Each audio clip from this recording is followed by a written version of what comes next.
support in the participation. We are so grateful for that.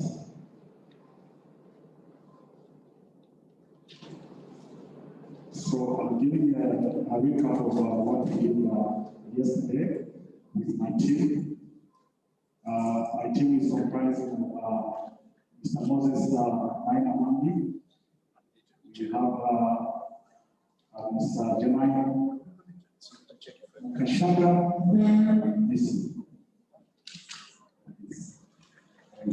We have Mr. Nasser and myself.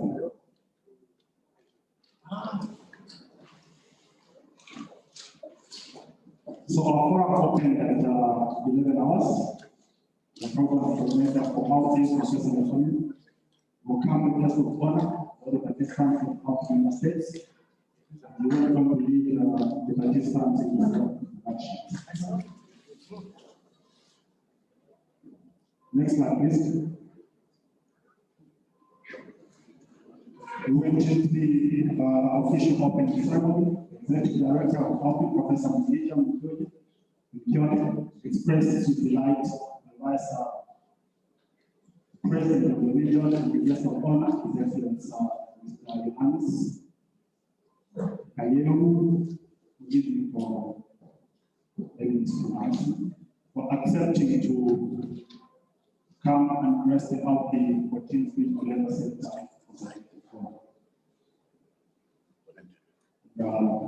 Our professor commended the world leadership of the government of Ethiopia for putting in place policies which have enhanced the development of the legal sector, including enabling ALLPI as an institution of great quality. It's stated that Ethiopia is a model of the legal sector in Africa, and pointed out also that due to COVID, some of our stakeholders have not come, but they will be able to participate. As we go, I will not read everything, but some things are just to highlight it. We also informed the Minister that ALLPI will continue to seek assistance from his office, especially with the upcoming meetings of 2024. After that, our ED invited the Vice President of this region to give his speech, where he highlighted the demographic and geographic situation of this region, as well as explaining the participants' history, the government system in the region, including the contribution to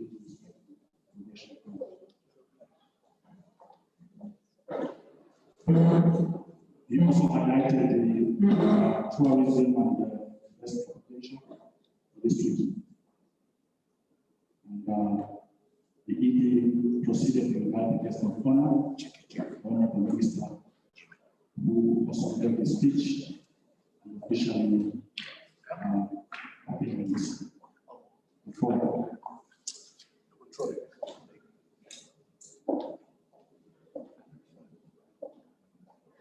It's just important that I read you his speech. The Minister will come from a distance in Hawassa to thank the sponsors of the forum, noted the objective of the forum, which is them that bring together ethnic groups of stakeholders from the main pillars of policymakers, business, academia, and research institutions from Africa and abroad. Also commended the forum for being a platform for promotion of knowledge transfer, inter-trade among different players in the legal value chain. And he also said that this forum is generating value and trade opportunities for different stakeholders. It was quite a long speech. I'll speak with the go to the next slide. Next slide, please. So after the speech of the minister and the official opening, we went on to see the video promotion, which actually was meant for the rest of us to see the event, which is coming next year, November 2021. And see that video, the ED made the guest of honor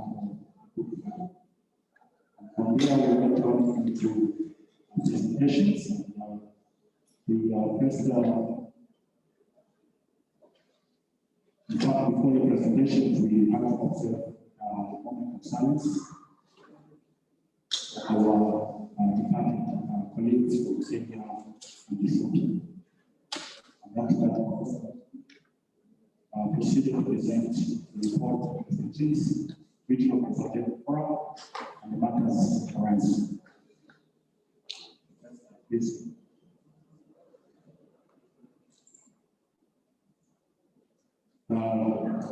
Those were the contents of the SDGs annual regional consultative forum. Next slide.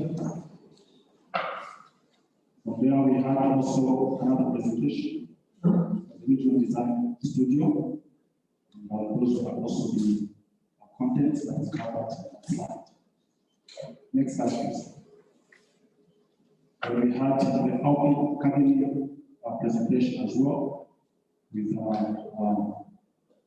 that content. And also, there was a lot of emphasis on the fact that we need to create a pool of experts, the different stakeholders.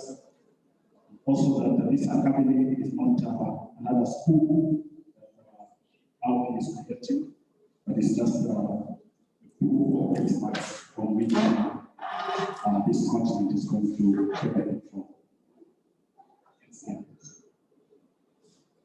Then we had also presentations on the accomplished income activities. These activities are sponsored by the European Union to the income project, where we look at the possibility. Look at the possibility system design for commercial region, and also Michael covered all those aspects with regard to the possibility. Next slide, please. Also, another presentation, which was on certification of eco-friendly labor products. Also, we have covered the definition, the principles, the certification process, relationship management, export, import, needs, and information management. That was followed also with another presentation on the organization of standards. We have also covered those aspects regard to participating country, member states, the definition of standards, sharing of community, also some of the standards of the other value chain segments, which are in existence of the ISO standards, also the standards. We went on also to look at the standards existing at the airport, some of the challenges in the application of these standards. Also, we looked at the good practice opportunities to work for ambitions. And we had our meeting also wrapping up the presentation, where he explained that in 2021, it is really for us to take our SMEs in the global market, and because of that, the products that are coming from the SMEs need to be compatible with the standards, and also those products should be traceable.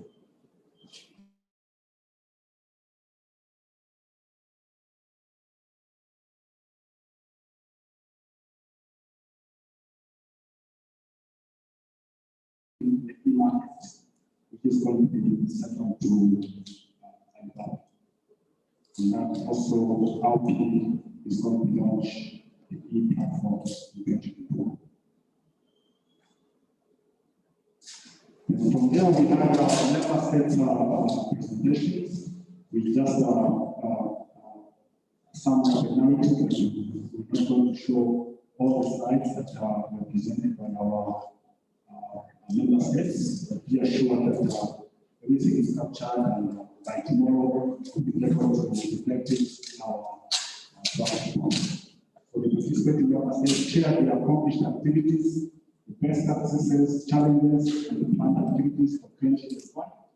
By the grace of the Almighty God. The presentations will also proceed with the question and answer session.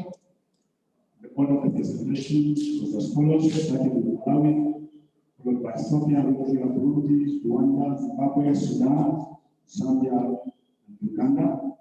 Our colleagues from Kenya did not share their presentation because only the any government official from Kenya. Next slide, please. So this brings us to the end of our recap. Just trying to summarize it in the interest of time. Thank you very much for this.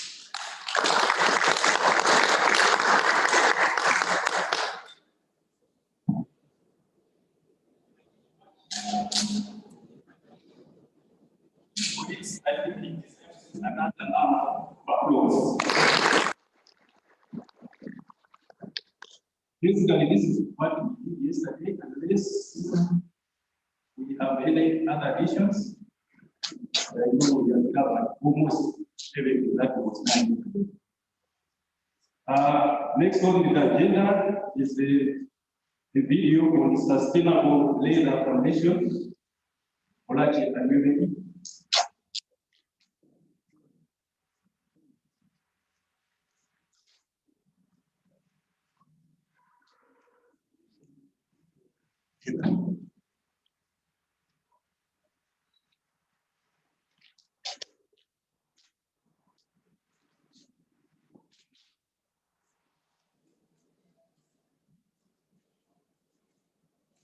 Colleagues, I'm reminded that we missed the SME committee presentation in the court. Apologies for that, but it will be captured in the main report. Thank you. Next, let's have the video, please. Okay.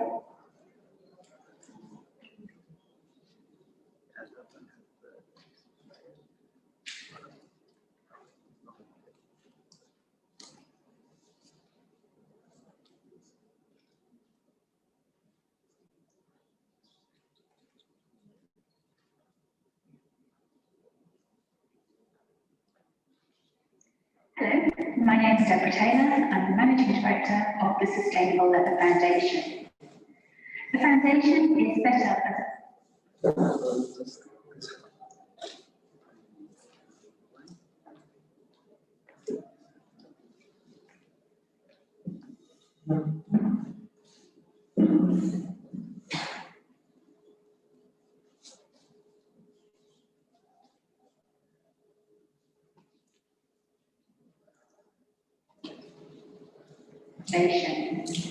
The foundation is set up as a not-for-profit community interest company. That means we've created a foundation to support the leather industry as our community on a global scale. We're focusing on all elements of sustainability risk, so that's environmental, social and governance risk.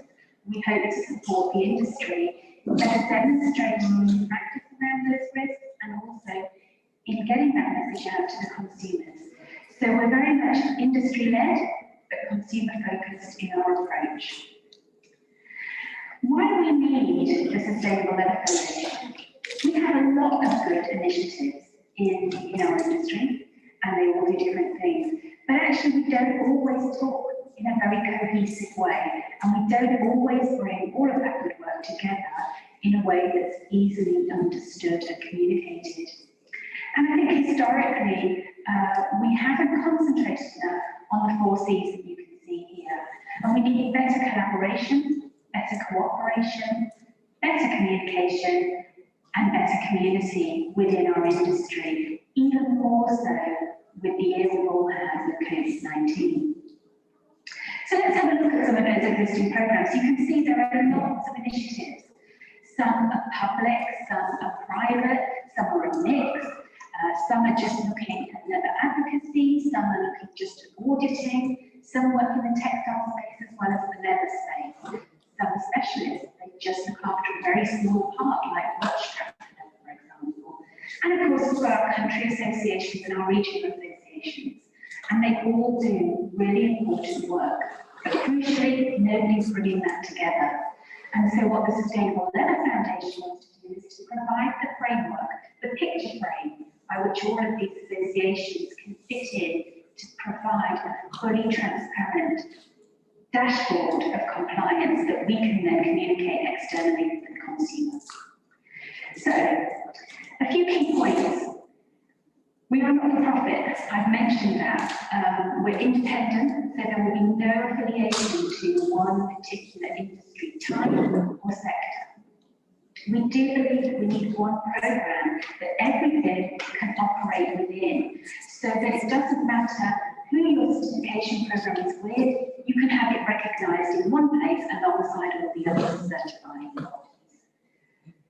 Global recognition, it's really important. It's important that everybody can understand what the trademark of the Sustainable Leather Foundation stands for, and that is good practice in our industry.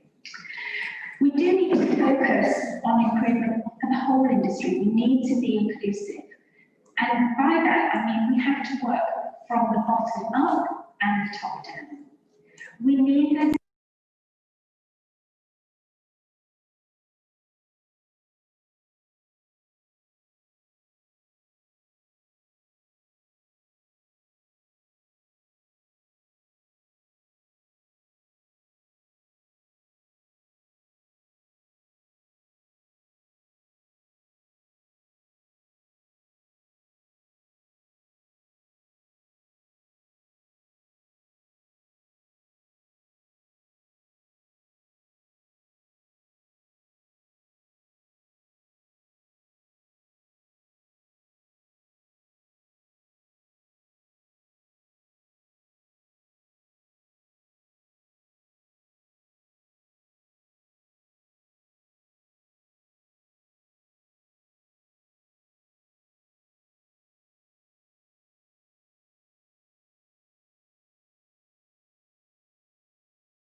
In the past, I used to put 6 or 7% of chrome in my products for exportation to Italy. And then my client told me I don't need so much chrome.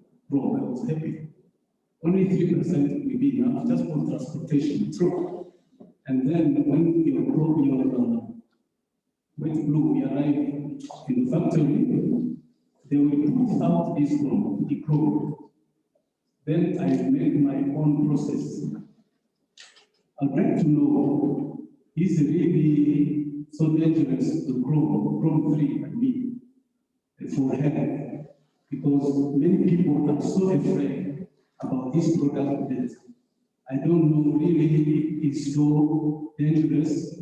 And if we have some cases that something happened on the skin, human people, I would like to get a scientific reply from you. I'm sure you know about that. Now, trend is to sell not wet blue, but White crust. white. Some people are talking about chrome-free, others are talking about metal-free. Yes. So we are advised that in the near future, the wet blue could be banned on the European market. But is it really justified to move from wet blue to white? Okay. Those are 3 questions I think you're asking. The first one, you're talking about trivalent and hexavalent chrome. The chemistry of these two is very interesting. Because when you go to the trivalent, I think inert stage, meaning the science of that time supported that when it is at a trivalent, it cannot go beyond any other valence levels. It is stable at that level. But the modern science that comes in has shown that if you put it on high thermal, I'll say in a much simpler way. If you put it in a more higher temperatures, there's a probability that the trivalent can kind of move away from that balancing and then become unstable. So the moment chromium becomes unstable, then it is a valent. The second issue that is a valent, which is chromium 6, is always looking for a binding site. This is why it is more dangerous than the trivalent. Trivalent doesn't look for a binding site. That is why whatever you do, you have to make sure that it's a valent goes back to trivalent for it to be stable. But with the emerging science, that's not the case. They are even finding out that when you store, for instance, chromium-3 inside the system, when it goes into the wall of the cell, there is what we call the evolutionary process of elements moving from one part of the cell to another. It mimics hexavalent for it to go through. The moment it goes through, it turns into hexavalent, which means it becomes poisonous. So this is why then they decide they have to start guarding the children. So most of the children's shoes, they would prefer to have chromium, to be non-chrome at all, because they don't want to take that risk because of the tenderness of the cells of the children. But science again has come up and said, so long as you use enough of that chromium within the level, it is like water in a human body. When you take too much water, what happens? You'll have more visits to the toilet. You understand what I'm saying? Because the body says, you have too much water, reduce. Or you sweat. So in chromium the same. So they found out that there's just an amount when used is enough for it to go within the substrate, bind with the carboxyl and the amino acid that grows, and it is binded there, it will never come out. So the Europeans are saying, so long as you keep the threshold at a certain level, chromium is still safe. Because it's binded. The problem with it is when it is released out of a protein structure, then it becomes serious. And now they found that there are other processes you can continue using to make sure that it is binded permanently. And this is where now the world is going. Because most of the time, as in Europe, pleaded with EU and telling them, unless you want us to go to the business, then we will close the tanning industry. We can minimize the amount of chlorine we are using during the process, and we will cut down on the amount of chlorine that is spewed out of the tanning system at the end of the pipe. And they said, if you can do that, it's safe. So this lady who's leading the sustainable group, she's part of the consultants now working in EU, trying to put thresholds which are safe for human use and for terrestrial ecosystems. Is that okay? Are you all right? It's okay. Yeah. Any other, Chairman? Oh, there's a question. Okay, please. Alex? Yeah, yes. Sorry, I looked to Professor. No, I'm now seeing the chat. I was a humble presenter. I think the application process, getting accreditation in one of the organization is sufficient to get market in the world as a presentation here given. But how this accreditation organization understand each other, for example, national accreditation, regional accreditation, international accreditation. Some customers may be focused on international accreditation, that they are not interested to creating accreditation from national or regional. That's how this come together, work and understand each other. Getting accreditation in one place is sufficient to have market share or selling the product in the international market. That is, I think it is the greatest challenge, having this whole accreditation organization, understanding each other. A quick response to that is this. I don't know if there are people here who remember. I just want to give a very practical example. Did anyone encounter graduates of Russia 10 years ago? Anyone who knows a friend or a brother or a sister who graduated in Russia 10 years ago? What was the status then about their qualifications? Globally. Pardon? Exactly. Did you hear what I'm saying? 10, 15 years ago, if you say, I'm a graduate from Russia, people look at you like, and so what? And the story finishes there. And we had so many, especially in Kenya, I don't know about Uganda and Zambia, but we had so many of them who are unemployed. Huh? But things have changed. Yeah, same. But things have changed. So what changed? Is it the education or the recognition? I repeat again. Was it recognition or education? What changed? Recognition, fantastic. So the answer to that is the same also in all accreditation. The moment you are accredited on the wrong side of the political angle, however, whatever levels of accreditation you get, the first question they ask is from who did what? So you have to look for the giants who are globally accepted for you to be on the right side of the coin. So some of these, the one who's coming up now, he has the top Germans inside. In fact, is it possible for you to, Chairman, will you allow me just to show the board? Just go to Sustainable Development Foundation, and then you'll find the board of the advisory board members. And then you can quickly show them so that I can prove to you what I'm trying to tell. So it depends on who is on board and what he is in the leather industry for you to be recognized by me. For instance, if now you open an institution in Africa, and the only names you have is in I'm not saying the sweet name is bad, but I'm just trying to show you that I'm not recognized by anybody. And you put a lot on there and make it my dear sister. Then they will say, who are these in the leather industry?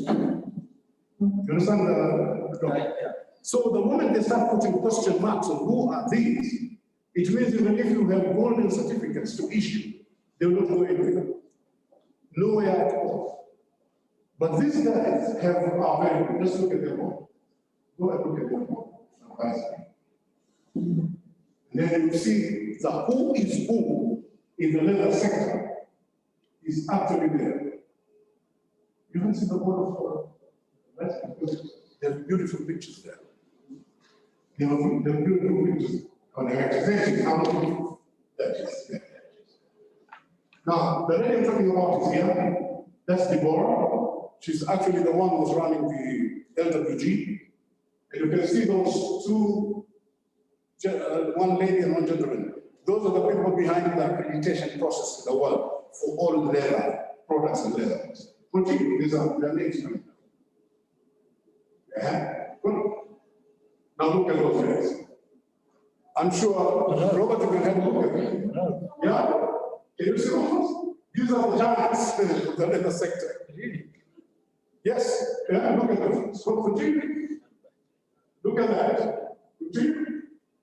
Can you see this is who in the leather sector? So you're either with them or not with them, which means you're either with the leather champions or you're not the leather champions.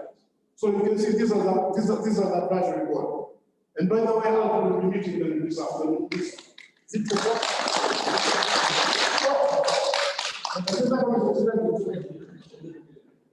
That one is accidental. So anyway, some of us are just there for the convenience of geographical representation. We are there just to make sure that Africa is represented. That's it. So I'm humble to say that that is what the board is, and immediately after our board, I informed them that they said, no, then you have to join us to give us the African angle. Why? Because ALLPI is continental. So they couldn't get any other one. For me, it was just accidental. They had to get it. So that we move forward. Okay. Have I asked the question? Chairman, sorry. I hope I didn't take too much time. Yeah, thanks so much. A round of applause for Prof. We can share the Thanks so much. Next on the agenda is the presentation.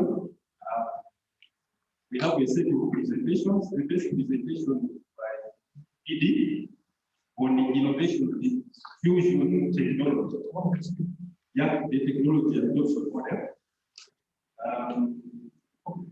According to the program, it's 20 minutes so that we can have some time for Q&A. Yeah. Okay, thank you, Chairman. I have been requested as speaking around the next time. So, very good morning, members. Sorry, I'm sitting on because it's a sense of arrogance because I'm next to my computer so that I can quickly go because I've been given 20 minutes. Can you see the screen?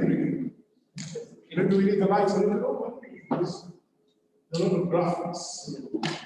Yes, so what I'm prepared to do this morning to my dear members is that in ALLPI, as we were looking at these issues about traceability, standards confirmation, and compliance, and also when we're looking at how we can bring this to the fore and then come up with a collective, there's a question that lingered in our heads. Are we talking in a vacuum, or are we talking on a leather sector that can be transitional? Transitional in the sense that, do we have the mindset within our academia that can drive us to this adoption of technology that we are talking about? If you ask the chairman in the morning, and he talks about the adoption process. So in ALLPI, we sat down and we were privileged to work with the University of Liverpool on looking at how our students and our academia is responding to technology adoption. And if you remember yesterday, I was a little bit emotional when I was saying there are three very important aspects, members. Competitiveness, what else did I say? And then I said, what is the driver? That innovation will not come if we don't have the adoption and diffusion of this technology within the leather value chain. So this is the study that I want to report. And what I will do is I'll just, very quickly, because it's only 20 minutes, unfortunately, I will just skip introduction because everything we were doing yesterday up to now is part of the introduction. The problems have already been manifested that we don't know whether our sector is going to be transitional within the next 5 years. So the study has come up with very interesting demographic trends. Today I'm only going to report to you the demography, but not even the scientific aspect of the adoption and diffusion. That needs again another 3 hours or something like that. And after that, then we just, I will not talk about the design and methodology because surely the moment I go to that, it means my 20 minutes will have gone, and I'm sure the chairman will be very much on my neck.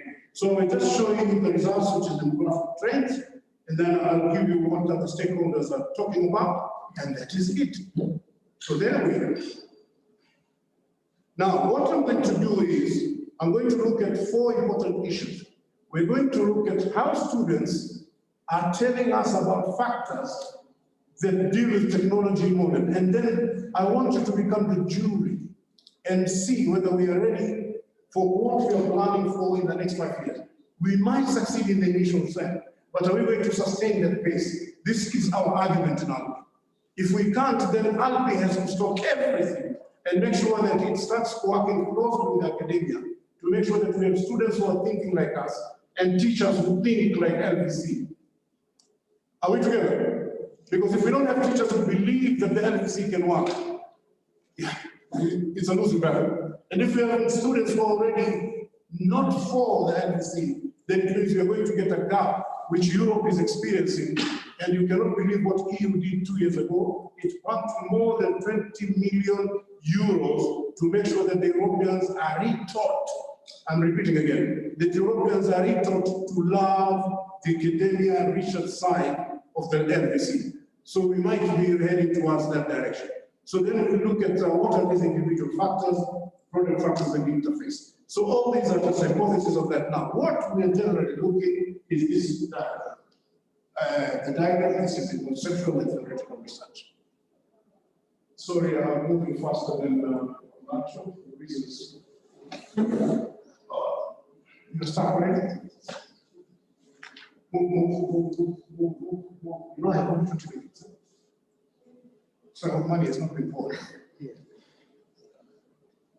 Start. Go to conceptual, because that's very basic, the whole thing. You're still in analysis. Yeah. So literally, the study is actually just looking at these factors, how they are taken up, and how they will get the adoption. So the moment you understand this level, then you understand the statistics which are coming. We are literally looking at how these stakeholders, together with the students and the community, which are you, the IIIs, are going to use 2 factors. How we are looking at the perception level in the ease of using technology and how usable it is for you to adopt. If we're going to get any negative from that, then it means we have not started. Are we okay? Members, I know when you reach a certain level, I have to put a traction.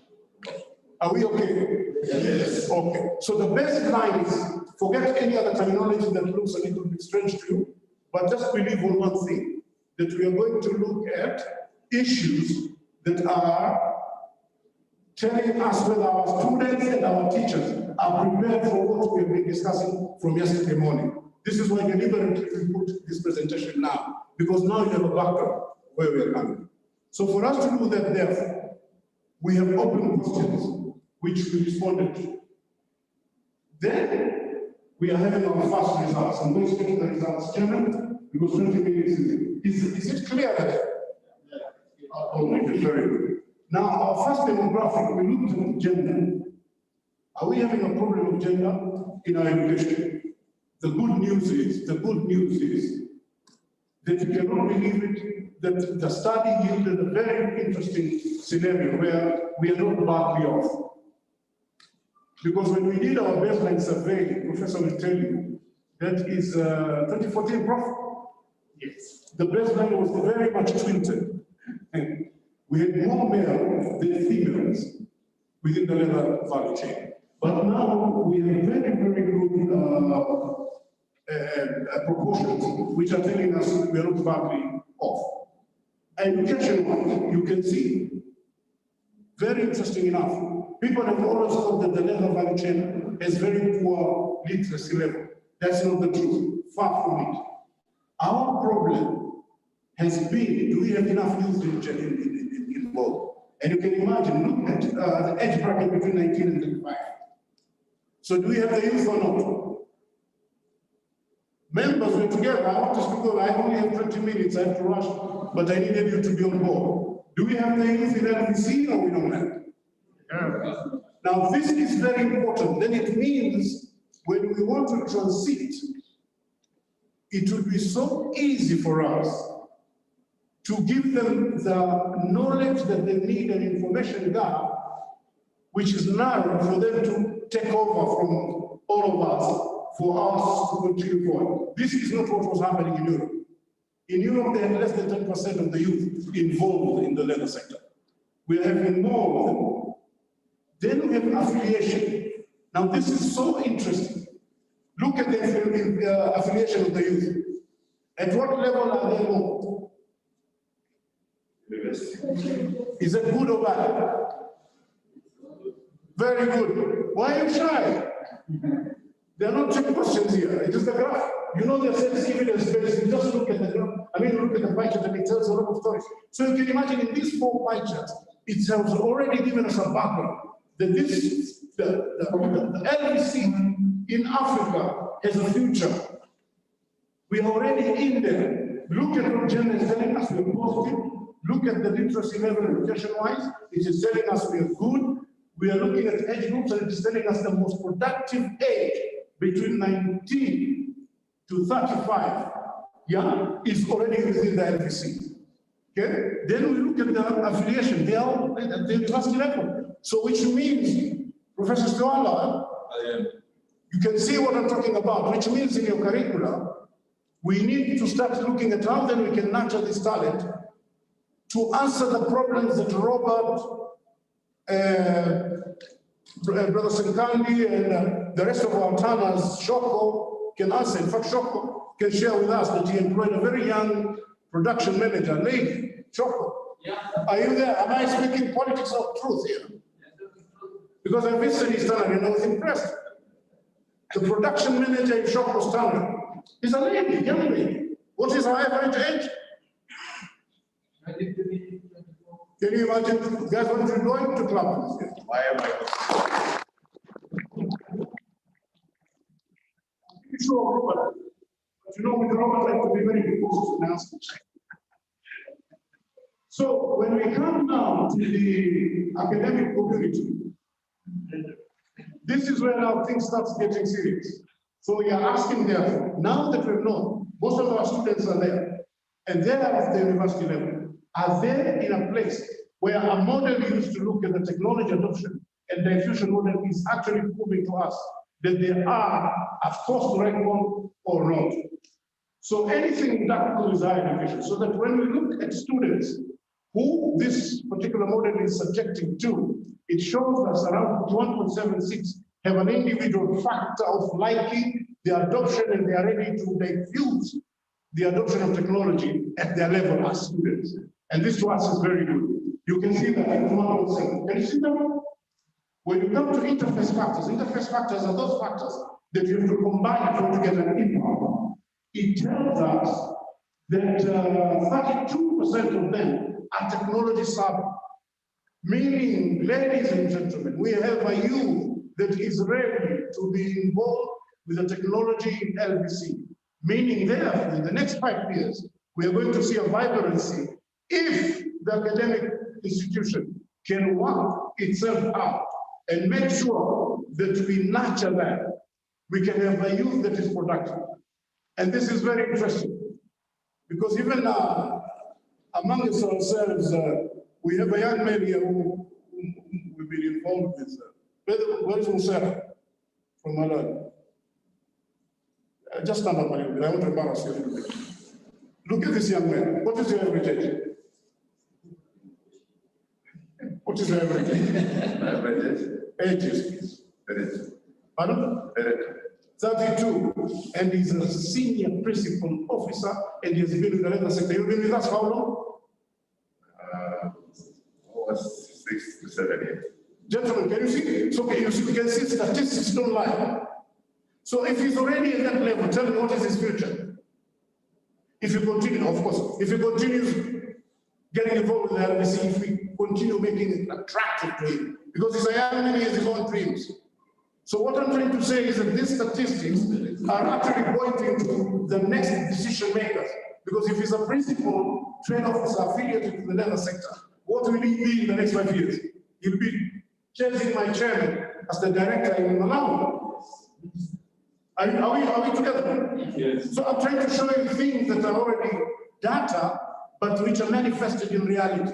And this is the most beautiful thing. So when we come to the technology adoption factor, which is the real gist of the matter, that part there, it is telling us almost 35 of them are ready for the technology adoption. So it means that whatever we were talking yesterday, traceability, standardization, and this eco-labeling issue as a technology is already working on a fertile ground of youth who are ready to be associated.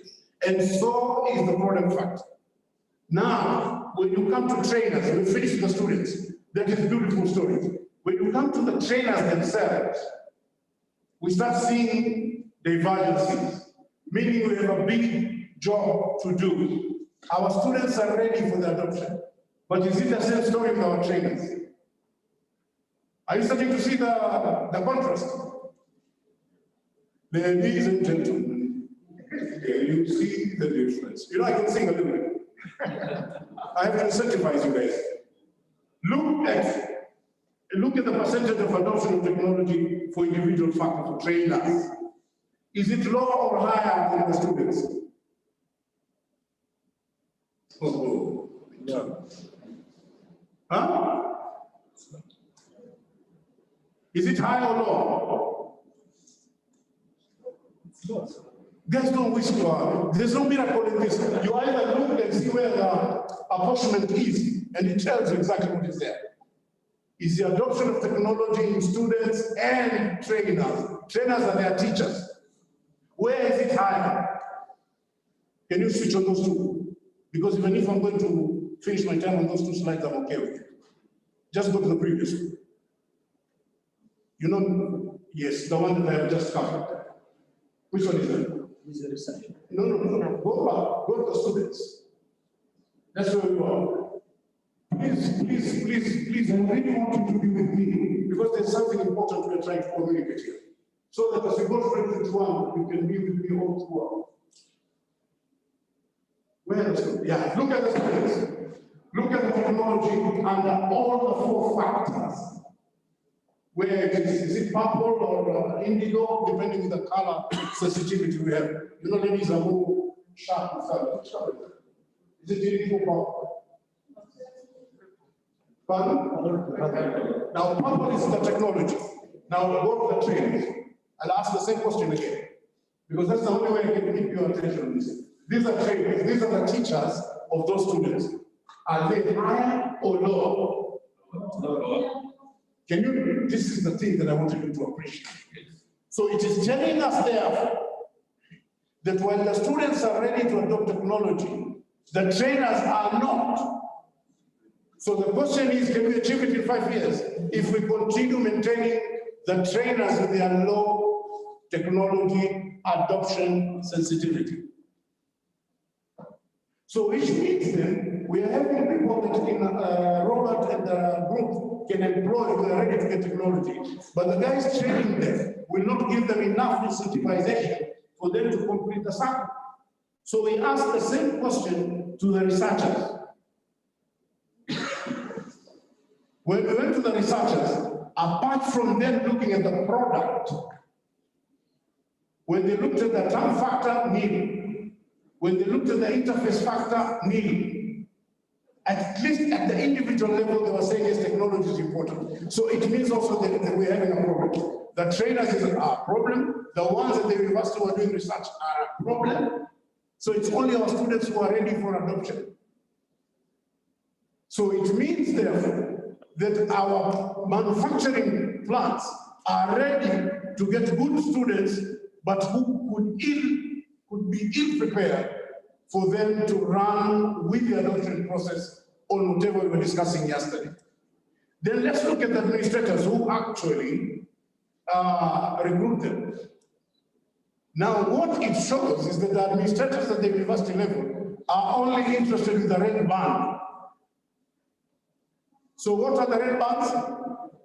Socioeconomic.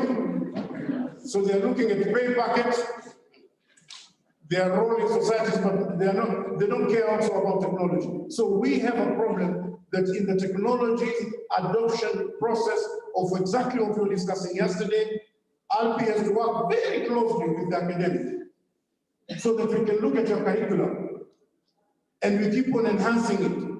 And then the private sector help us to absorb these students for their practicals and attachment, so that we keep on encouraging them to push in the agenda of this particular factor.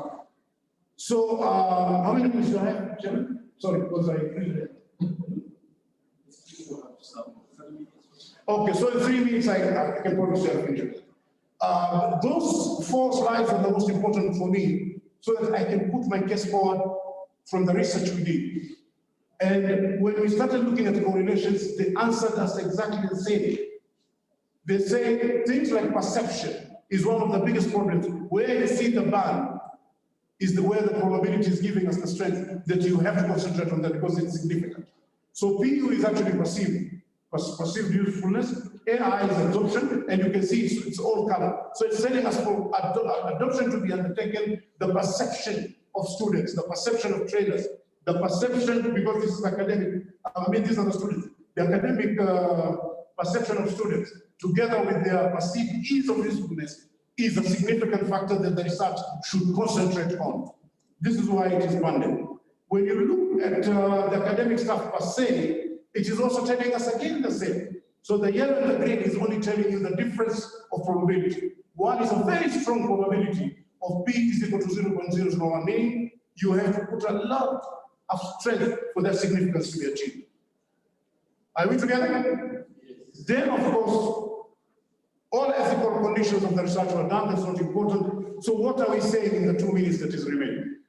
That we have to prepare our advisory role in the academia on aspects of policy, curricula, and innovation. There is no shortcut about it. This is what the research is telling us about. Then, of course, there's got to be an adequacy of leather value chain players being involved in the running and the output of each academia. And then we are also looking at 2 issues that have to be insisted on. For those who are representing the academia today, of course, Dr. Brad and Professor Tuala, you can see R&D is no longer an option. It's a necessity. We have to bring it to the forefront of our teaching if LVC is to sustain its mobility. And then, of course, we can no longer look at LVC at the national level, but we should look at it at regional and continental level. I rest my case. Thank you, Chairman, and if I took any more time, forgive me for that. Thank you.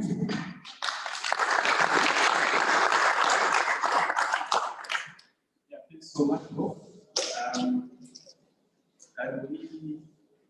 Can we take some questions, comments, or areas that need clarity?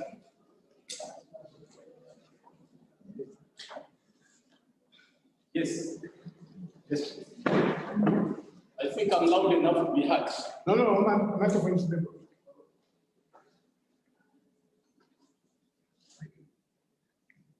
Thank you so much for that wonderful presentation. I've been following the results they've been highlighted in your findings. And my concern is, what were the sample areas in the research? Is it representative enough to cover ALLPI member states, policies, area specific? Thank you so much. Yeah, let's take some more questions. Yes, please. Prof. At the back.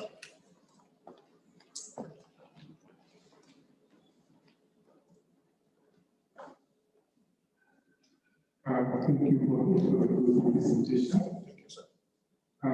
Just want to seek understanding on the reasons why the students are acknowledging more than the lecturers, simply because the basic understanding is that students are the product of the lecturers. I couldn't the reasons why the academia may be reluctant to adopt, maybe say because of the incentives, but now for the students. And can we count on them that this adoption rate is sustainable once they go on the ground? Thank you. Thanks so much. Yes.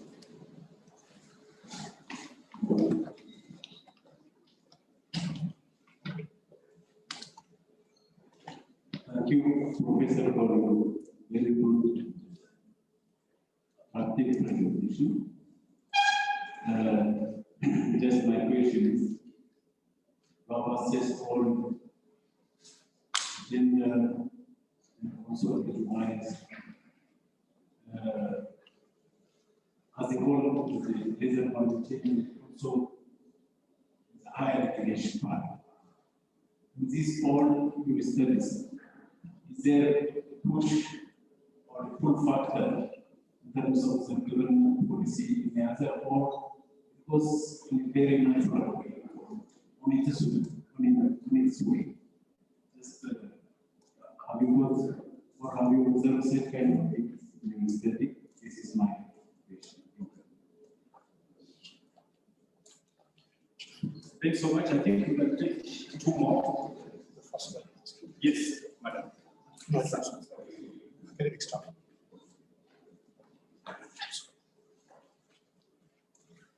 Thank you. My question goes back to my meeting of Indonesia. Back to the individual factor, product factor, interface factor, and factor, and the impact of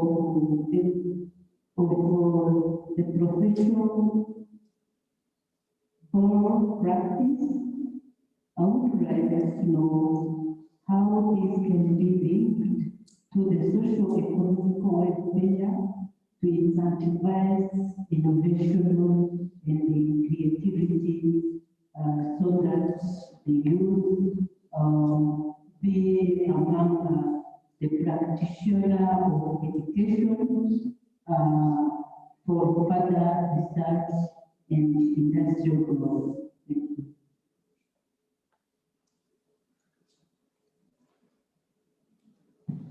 Can we take two more before you provide responses? I hope I remember all of them. Or maybe it's a good way. Yeah, we can finish this. Yeah, please.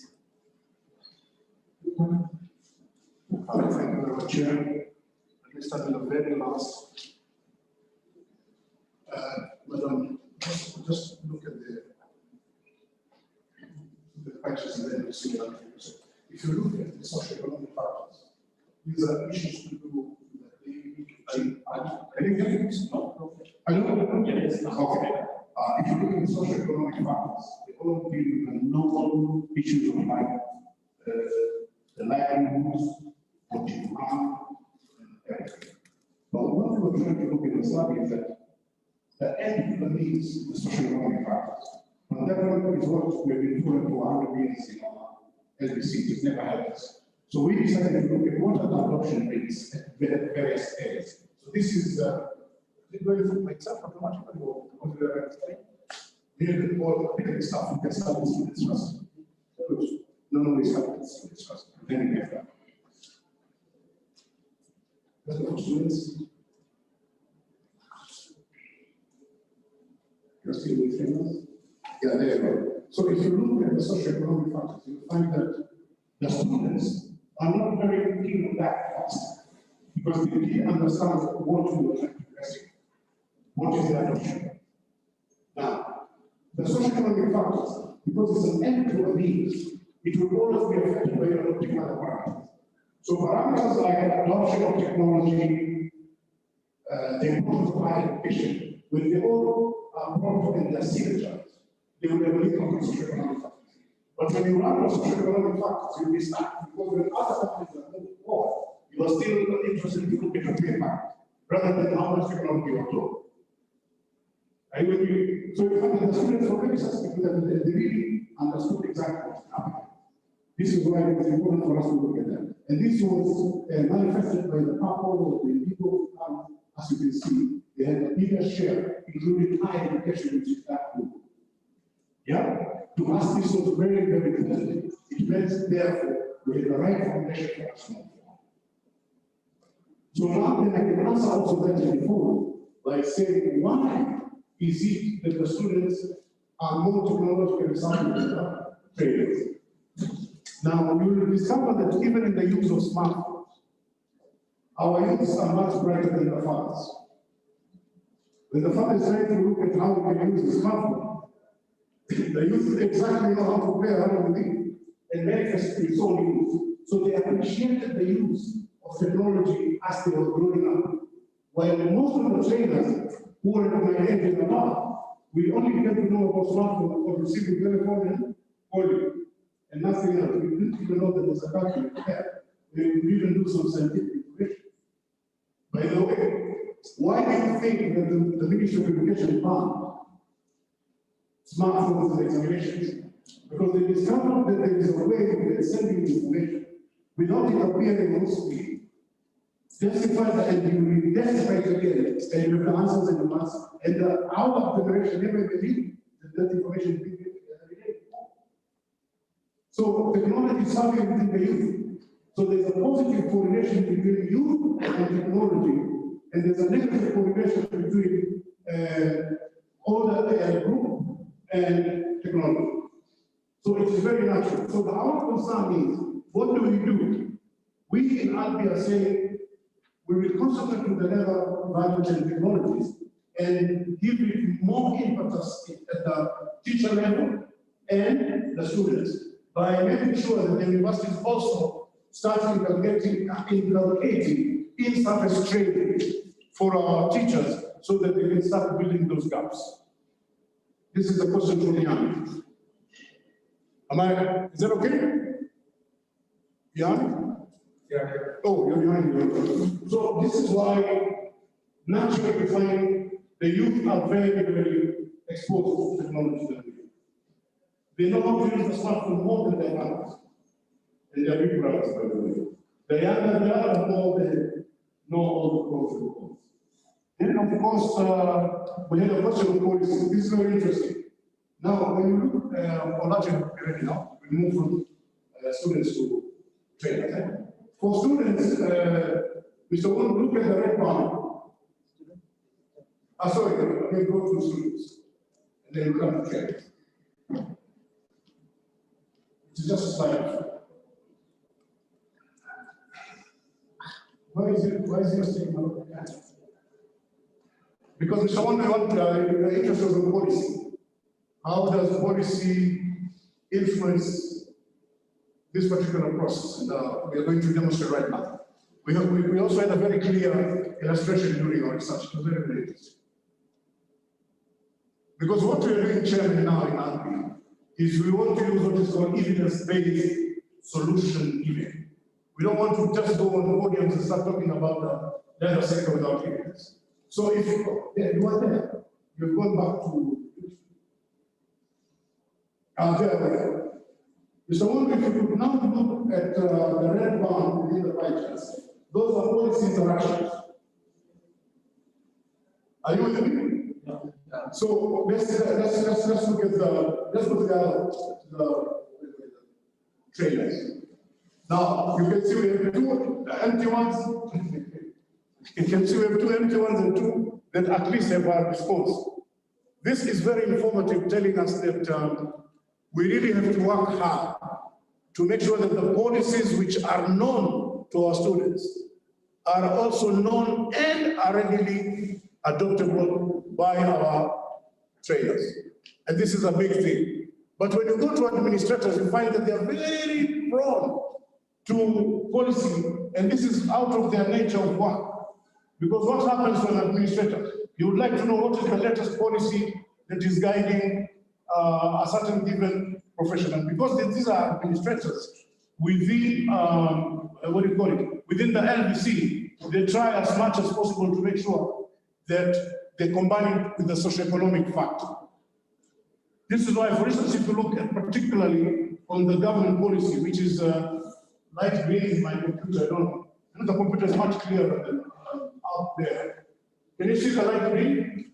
Yeah, so if you look at the light green now for trainers, it is so minimal, but it's supported by socioeconomic factors. So they're only interested in policies that deal with socioeconomic factors. Yet if you go back again to students, you'll find a very interesting trend where they are both interested in what is happening with the government policy, because they would like to know what are the employment policies that are coming, what are the supports to their training that is coming in, and then they translate it into social economic factors. This is how different you can see the two data sets are actually showing. And then I think there are two questions I'm missing, which is the other. Can you remind me? Because my pen kind of has some areas. Oh, it's sample area now. In research, there are two principles that you do. One of them is if you're looking at a parameter that involves something like 4 stages, you will go to do the sampling in an area that gives you access to the 4 areas that you would like to concentrate on. So we wanted to look at the product factor of technology. We wanted to look at, of course, the product factor. We wanted to look at the interface factor, and we wanted to look at the TAM, which is technology adoption factor. In our sampling countries, we therefore wanted to have a country that can give us universities which are teaching leather science or any other affiliate course in leather. Then it has the training numbers that at least in quantitative survey has to be more than 30. Others, then you will not get significant good results. It cannot be, the normal distribution cannot be achieved. And at the same time, it has policy makers who can give you a response equal to the number I just mentioned. So in our quick survey, for instance, we looked at Tanzania in East Africa. Tanzania doesn't have a university that teaches leather or affiliated. Uganda has Chambogo, which I'm not very sure. Michael, do we have graduates in Chambogo already? Yes. How many years of graduation do you have? 1. And how many universities do you have in Uganda? No. Ones that are giving leather. I think only 1 part, isn't it? Because Makerere is just about to start, it is not yet done. So it is just Chambogo. And Chambogo, of course, curriculum, we just finalized the curriculum together. Remember, Michael, the other day? So what I'm trying to say is that in Kenya, we have 4 universities that are giving BSc, Masters to PhD level. It's only that we cut down on the data. Would have even shown you how many of the PhDs actually responded to this, how much of the Masters. Isn't it a lot? Yeah. So we had 4 universities that gives leather science or any other related subject. We had readily available teaching fraternity of 200. Then we had students whom we had a sizable number whom we don't talk to. Then we had training centers. These are diplomas and advanced certificates. And then we had a research institution, which is purely and squarely dealing with the leather sector. So getting those facilities was not easy. So we used a sample from Kenya, which then was representative to any other country that will have such facilities available in the future. Statistically, they will always portray the same. So I can authoritatively say, by getting all those 4, we were not even forced to use purposeful research. We used a very randomized block design study, which gave us good, authenticate, original, dependable, and reliable data. Any other country would have gone to would have given us speculative data. We didn't have to speculate on anything. We didn't have to predict. We didn't have to focus. We used actual data found, and we just analyzed using statistical analysis. So the reliability was up most. don't know if you're okay with that.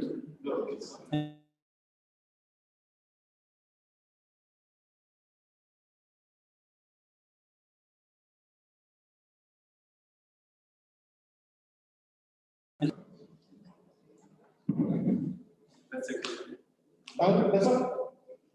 question. Are you online? Yes. Actually, this research result is, it is true, actually. Thank you, President. Somebody do not do that. It's true, practically, what we are facing currently in teaching learning activity. Actually, what we understand in our education program, we send the students for 1 semester, 4 months in industrial internship. Then, with this program, students have to know the latest technology better than the teachers and even the researchers. Then students come back, and also the staffs know earlier on the previous technologies. Then the gap between the students and the teachers are occurring, because adapting comes knowing the technology as obvious. Then for that case, what we later do is externship program who staffs. They have to go to visit industry, what is the technology is available in industry, what is the current technology. This is obvious what we are facing now. Then we are compensating these problems by externship program. Internship for students, externship for staffs. Staffs go to know industry, machineries and technologies to make up equally to go with the students, or even ahead of the students, they have to know technologies, what's going in industry. This is a real problem what we are facing. The research finding is that is practical. I can justify this is what we are facing the problem. True. Yeah, thank you very much. In fact, just to complement on what you just said, when you're looking at technology adoption, there are 3 stages that you look at. The first stage is adaptation. The first stage is adaptation, meaning you have to be exposed to the technology fast. Then the second stage is adoption, where it means you have to inculcate what you have adapted into use. And then the third stage is diffusion. Diffusion is the ability of that adopted technology in simmering through the various phases of the community. So you find that our students are better in stage 1, where they are exposed to technology, while we wait to be trained for an individual technology for us to relate. So by the time you start relating to the student, he's more aware of how you can even use it in a multifaceted way than you just using one single system of trying to show you this is what you can do. This is why in ICT today, most of the discoverers and most of the CEOs of leading software development are people less than 30 years.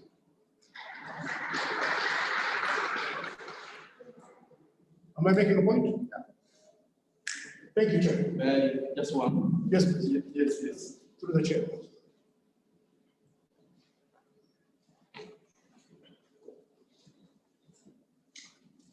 Thanks so much, APG. We do not know how you could help us. Both of us were interested in data technology in our universities. But you see, the issue of staffing is a major issue. If you look at personally training in the ASC, we need somebody with a master's. The person taking the MOA or MSc, we need a PhD. If you force matters to just use the fields, then you find the buffer bodies, the higher education authorities will sanction. For now, we have been struggling. In Zambia, we don't have anyone with a master, we don't have anyone with a PhD. So I've been trying to look to India to see whether I can get 1 or 2 people on that side. And I think we are concluding on one gentleman who at one time went for I think one of the universities in Sudan. He's likely to join us soon. So now, can your office see if you can engage with the police outside there? Thank you for that question. I think what I'll do is, they say when somebody else talks on your behalf, it makes more credence. I would request very kindly and humbly, Abrar, to answer that question. Your association with ALLPI, is it helping you to address some of the issues of your teaching staff at Bahar University? Please, just try and answer that on behalf so that Professor can understand how we work. The answer is yes, but I want you to get that attestation from him. How have you been resolving your teaching staff? Yeah, if I understand your activity, but I'm going to my computer and I get correct question and idea. Then what I can reply concerning the Zimbabwe. Can you repeat, Professor, once again? He's asking, he's ready to do things at the university level. Yes. But he has a problem of getting competent staff who can actually run the programs, especially in leather. So I was telling him that Bahar was at that stage, but it has been trying to resolve the issue of teaching staff at the university. How have you been tackling the problem at Bahar?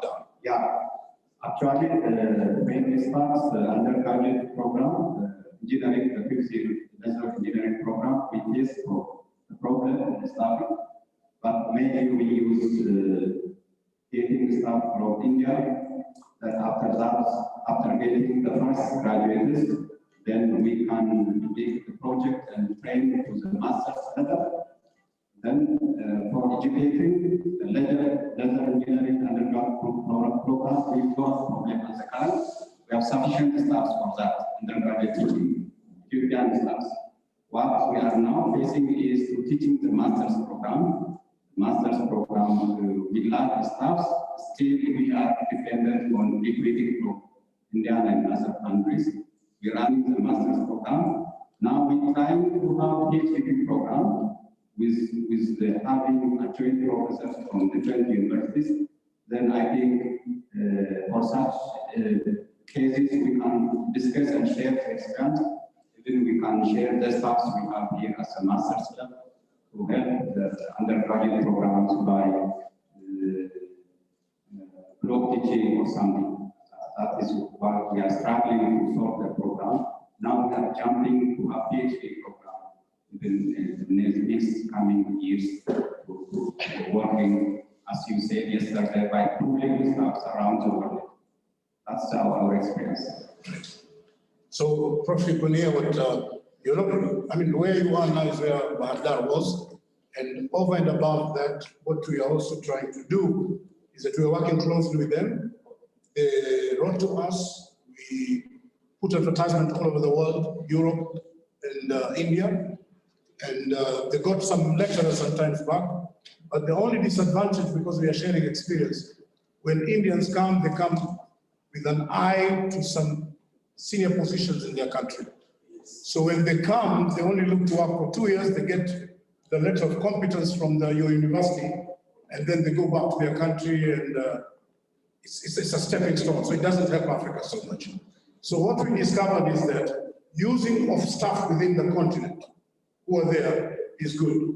We had a university which started, of course, under our curriculum input. This is called the Kimathi University. And what we did is that we talked to our brethren from Sudan, University of Science and Technology, and University of Bari. Yes, University of Bari and Sudan University of Science and Technology. They gave 2 lecturers to Dedan Kimathi. And you can't believe Dedan Kimathi now has its own master's students who have now been employed to teach the lower graduates. So this was what ALLPI has done. We mobilized lecturers from countries that are ready, because Sudan has, how many universities? How many universities in Sudan teach level? Almost 6, 7? University, Siri. The one that are teaching University, Bahari University. Yes. But most institution, maybe more than 6 or 7. Exactly. So Sudan could also be a place where if you want, you could talk to us and then we can use our bilateral and academic platform. By the way, ladies and gentlemen, this platform of academia has really helped our universities. It is very important, so please take it very seriously that what we are doing here, Chairman, thank you for giving us time, because academia has been our soft spot where they really need our support. We can help you through our president of Sudan. We can bring you very, very good lectures, and they're very practical. Yeah, the only problem sometimes is the language, isn't it? Because if you use video in English, then they get problems with communication, but that knowledge they have it, and they can help. Secondly, we can look for lecturers as far as Turkey and all other places. So don't worry, let's have a dialogue within this 3 days and see what we can do. Thank you very much, Professor. Thank you, Chairman, for that. Thanks so much. Something to say? Well, yeah, answer. Through the chair. Yes. The chairman has to allow this. Ask permission first from the chair. Thank you. Yeah, permission. Okay. Thank you.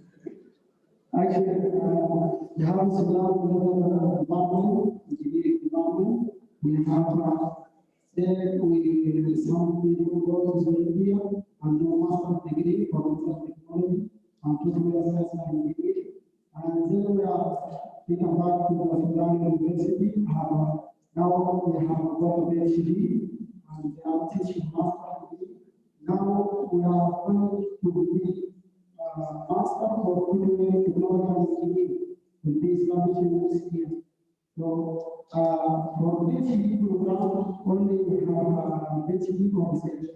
But next year we will see our PhD program by course. So I hope you can join me so the PhD.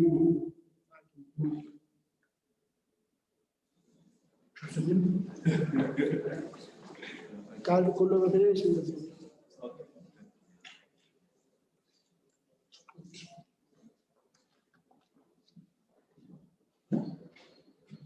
So much of the job. Colleagues, we are closing the session now. It's almost 11:15.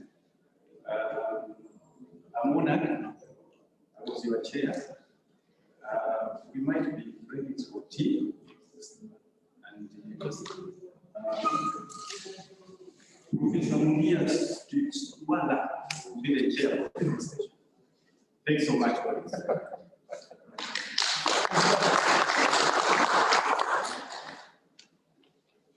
Please, one for our chair.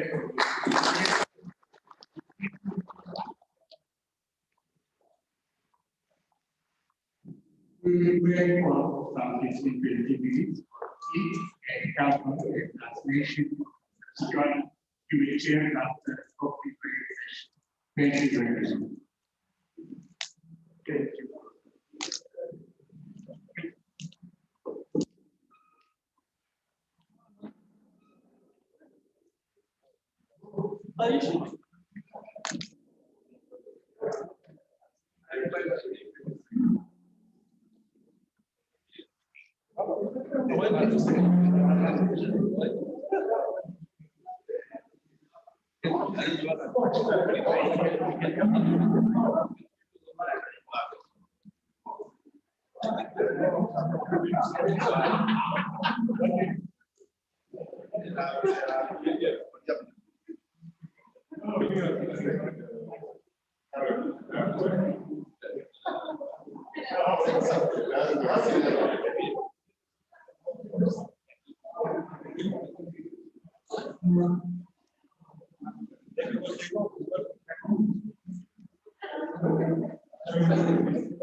Notable, can you hear me, Notable? Yes, sir, I can hear you. Notable from Zimbabwe, can you hear me? I can hear you. Yes, I can hear you. Can you hear me?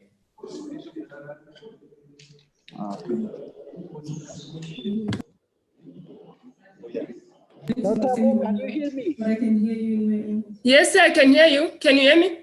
Oh, yes, yes, now I can hear you. So, okay, that's good. I've seen your presentation. Now the participants have gone for break, tea break. Okay, okay. So after maybe, I think 15 minutes, they will be back. So just okay. The way it is. All right, okay, it's fine. And I can see Professor Lundue also is joining. Yes, can you kindly let her in? yeah, I've already done. Okay, that's good. yeah. Thank you, okay. Thank you. So after 15 minutes? Yeah, 15 minutes, yes. Oh, okay, it's fine. All right. Okay. All right, bye.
the reason why I'm starting.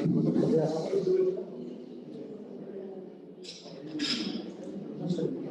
Time out, please. Time out.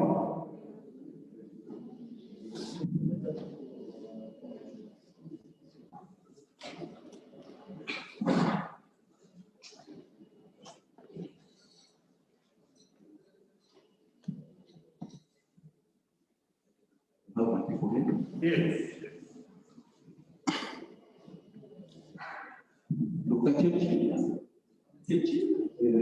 Yes. Please, you join me.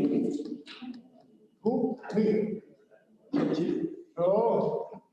Yes, Dr. Abara Kachi, he is replacing Steve. Muhammad. Doctor Muhammad. Yes, yes. Kandi. Approve kindly.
Can we all be seated? Robert, please. Sorry.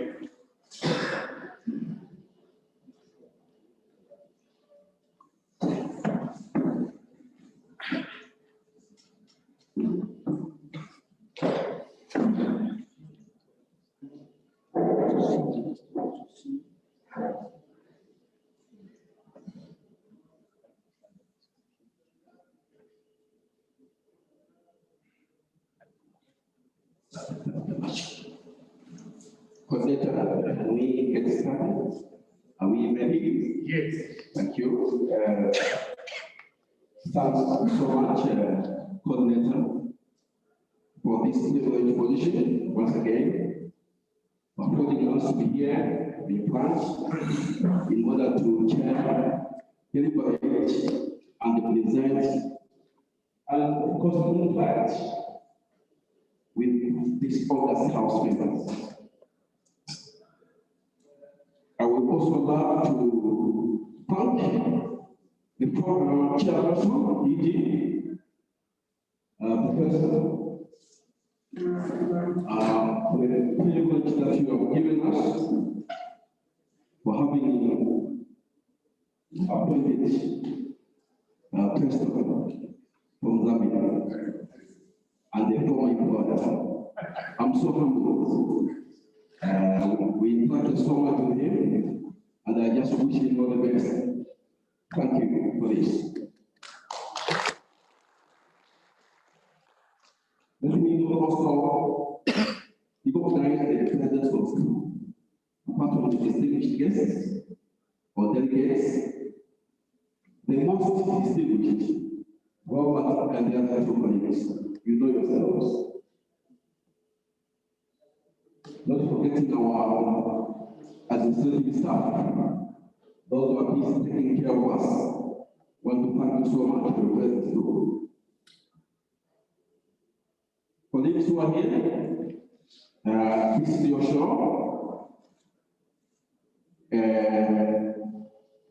Do your level best in order not to support the opposing authorities.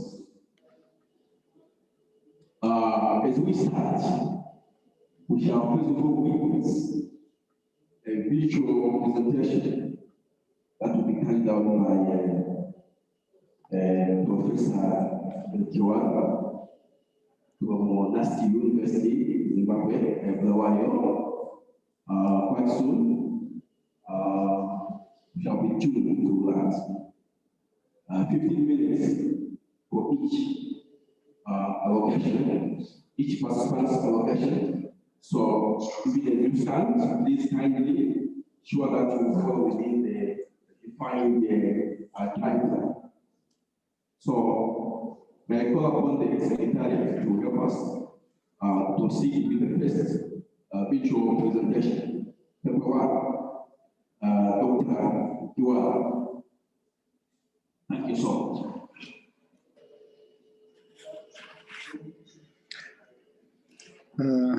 Notabo, can you continue?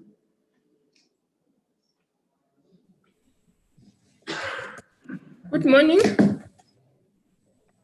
Can you hear me? Yes, continue. Okay, my name is Notabo Shabanu. I'm Professor Nkiwani's MPhil student. And I would like to present my project that is entitled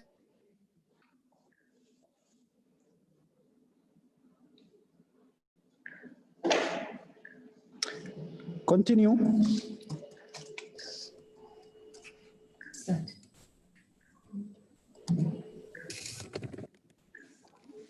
My project is entitled Potency of Azanzakakiana Fruit Extract in the Enhancement of Untanned Leather Waste Gelatin Resin.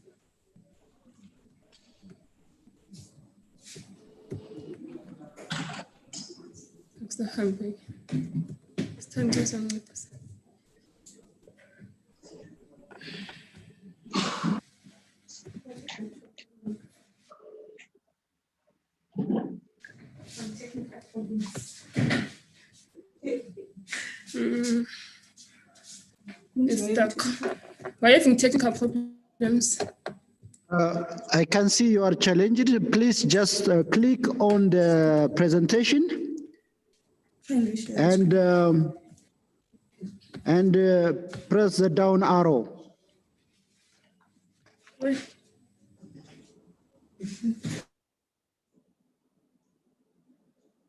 On presentation, okay, gelatin resins.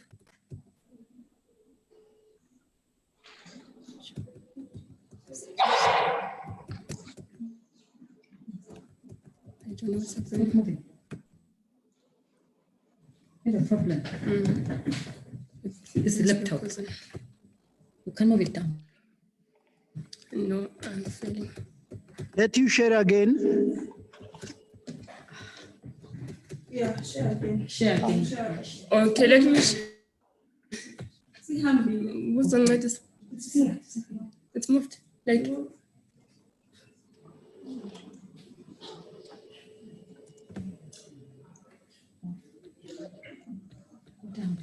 Go down, arrow down. New share. Click on the slide. Let me share Slide again. Click on it. Let me reshare.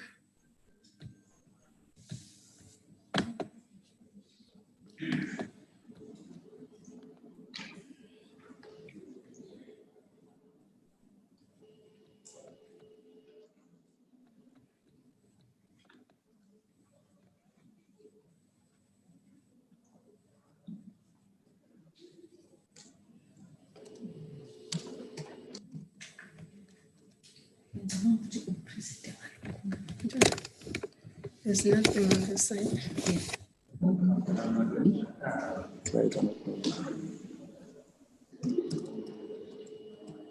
There's nothing.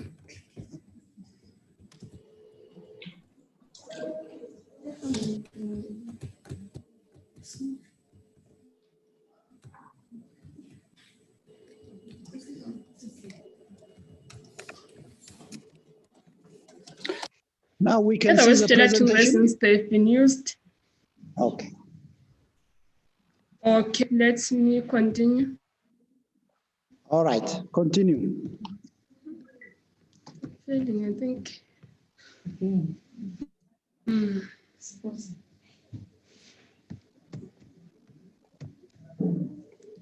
I think laptop is sticking. Because it's moving on its own, I'm not moving it.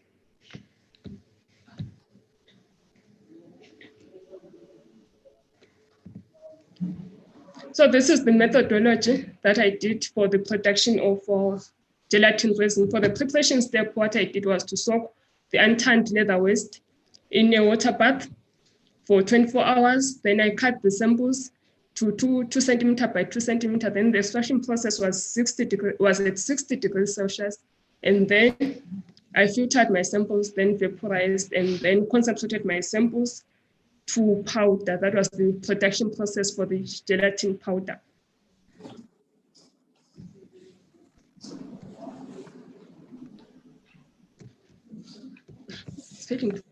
Move. Okay, then for the sample preparation for the Azanza Kaikiana, what I did was to select properly matured fruit from the embassy area so that I obtain fruits that are uniform in terms of maturity and also in terms of the amount of phenolic compounds that I'm going to get from the fruit. Then from there, I coarsely ground the fruit into powder. Then the next step was to cross-link the gelatin resin with the Azanza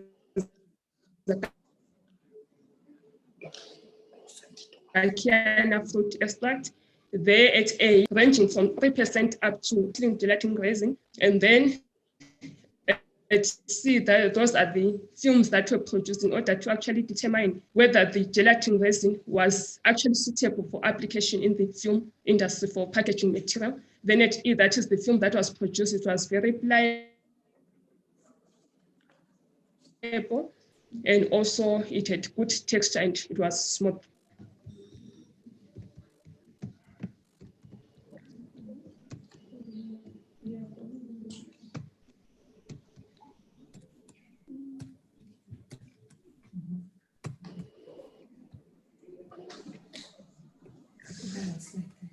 It's failing to move. Doesn't like a laptop.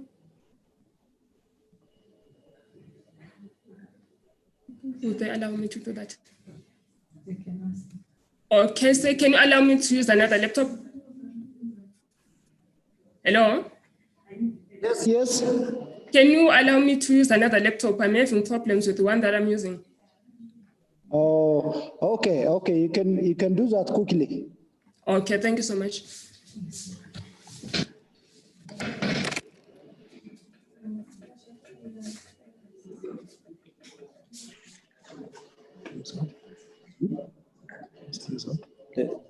They are changed.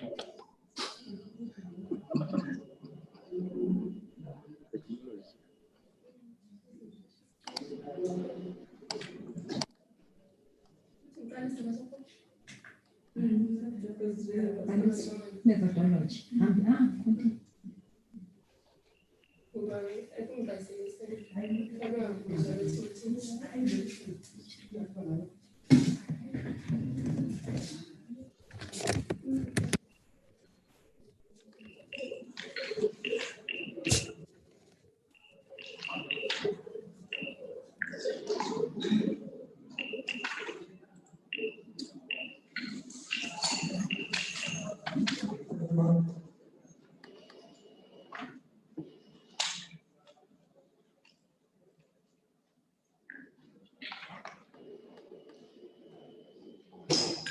Notes and then the video.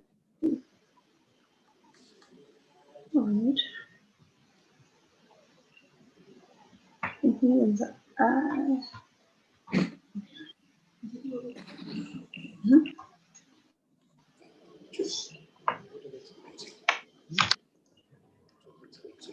I think.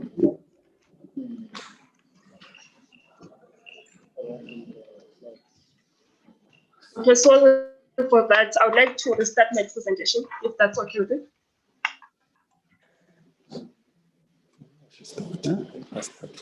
Is it okay? May I restart? Yes, it's okay. Start. Okay, my project Maybe is entitled. From where you stopped? From where I stopped, okay, it's fine. Yes. So I was on the methodology part where I was preparing.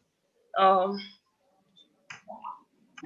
had actually prepared my fruit extract. Then this is the stage where I was filtering the fruit extract to produce different concentrations of the fruit. Then there at the bottom is Azanzakakiana that has been concentrated. It's a black liquor. Actually, after you concentrate it, it gives you a black powder. Then the cross-linking of gelatin resin was done at different concentrations that is ranging from 3% up to 18%.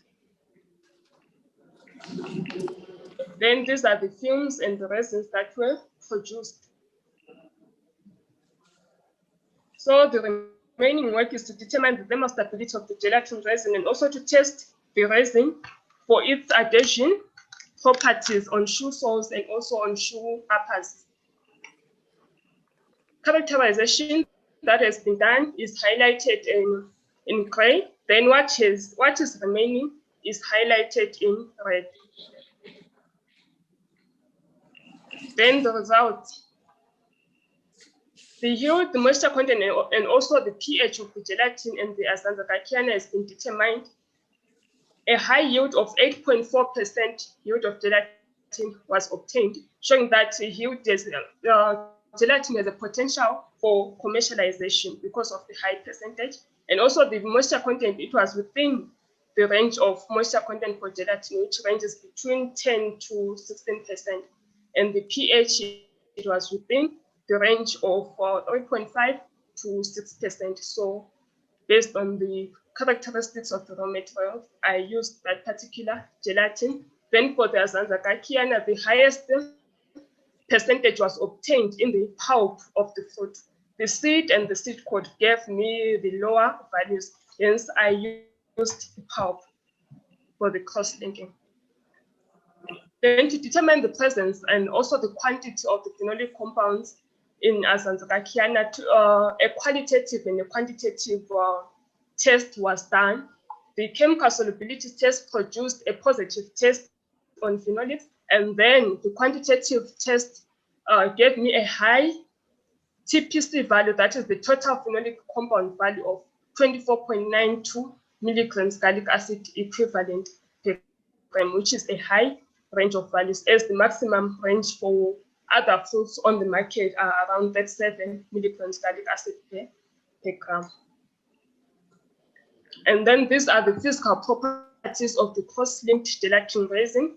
As you can see from the table there, the pH, it was ranging between 5.32 for the uncross-linked, that is the 0% concentrated sample, up to 7.15.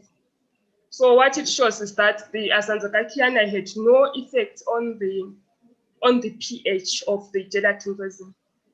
And then the density, it ranged between 985 to 1085.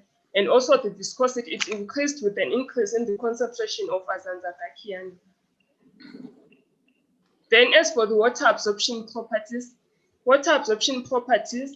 they increased with an increase in the percentage of cross-linking, as when we are actually cross-linking, we're actually introducing more of hydrophobic interactions between the amino acids and also the phenolic compounds from Azanzakakiana. So the water absorption properties reduced by 12% to 37%. Then as for the tensile strength results, there was actually an inverse proportionality between the tensile strength and also the elongation results. That is from 3% up to 18%, the tensile strength of the composite is actually increased, and the elongation properties, they were actually reducing with an increase in the tensile strength properties. And the highest tensile strength was obtained in a film that had 15% cross-linking agent. As for the adhesion test results, which was done on different leather substrates, the adhesion test results increased from 3% up to 18%. And from the substrate values that are there, the required or the recommended values, they range from 2 newtons per millimeter. And these values that I obtained here, they are within the recommended values for use in the shoe industry. Progress that has been made so far, and the results so far attained, I have already presented that. And the remaining work, I'm still yet to characterize the fumes for the thermal stability and also for the adhesion test on shoe uppers and also shoe soles. Limitations. Then the conclusions was also far attempts prove that Azanzakakiana fruit extract is a promising gelatin cross-linking agent due to its ability to form hydrogen bonds and hydrophobic interactions with gelatin side groups. The quality of Azanzakakian cross-linked gelatin resin has been tested on composites and on leather strips. However, further experimentation will still be carried out on shoe soles and on shoe uppers. The limitations that we faced during the experimentation was due to delays due to the COVID pandemic, because Yetnas we closed in March and we opened in November. So we have been delayed a lot because of COVID. Thank you. That's the end of my presentation.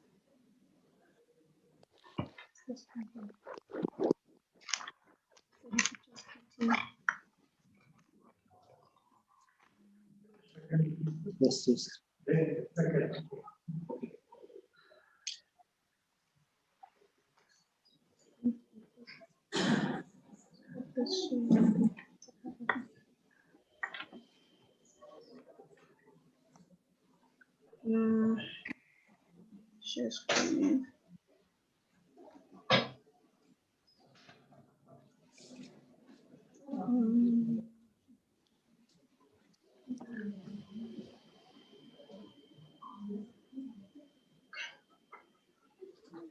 Good morning, everyone. I am Stabisiwe Kadula, a student of Professor Nkiwanis, and the topic that I'm going to present is the development and characterization of a leather composite from a mixture of chrome-tanned leather waste in Cyperus textilis. My introduction has not changed. It is still the same as that which Professor Nkiwani has been presenting, but what has changed is the use of the resin. Because of unavailability of the proposed resin, which was natural rubber latex, we have since decided to use the gelatin-based resin that was produced by my colleague. The advantages of this resin are the biodegradability as well as the availability. Also, the flexibility that was being offered, that was going to be offered by the natural rubber latex, is still being offered by this new resin that I've chosen to use. The background remains the same, so I'm just going to sift through the initial work plan as you know it. The progress that has been made is the fabrication of the composites, the water absorption test of the composites, the chemical characterization of the Cyperus textilis fibers has been presented before by Professor Nkiwani at Lilongwe, and then also we have tested the composites for tensile properties. The methodology. All that is in black has been done, while what remains is the factors that are in red, which is the characterization of the leather fibers, the biodegradability of the composites, the thermal properties, as well as the morphology. The characterization, I will just pass by because Professor Nkiwani has already presented this. Composite formulation. So I formulated the proportions of the composite according to what I had found in literature. So the variations of the fibers, which is the chrome-tanned leather waste to the Cyperus textilis fibers, was maintained at a proportion of 1:2, at a ratio of 1:2 rather, and the total fiber content was varied from 0% to 25%. So the fabrication of the composites followed the pictures, as I said. A being the dissolution of the gelatin, A to B rather was the formation of the gelatin resin, while C was the mixing of the fibers into the resin. D D was the waiting for the gelation, because when you're using a gelatin composite, you have to wait for gelation to occur before you can cure the composites. The composites were cured at an ambient temperature of 23 to 25 degrees Celsius and a relative humidity of 50 degrees Celsius, 50%, sorry. Tensile tests were carried out using a universal tensile tester at an extension speed of 5 millimeters per minute.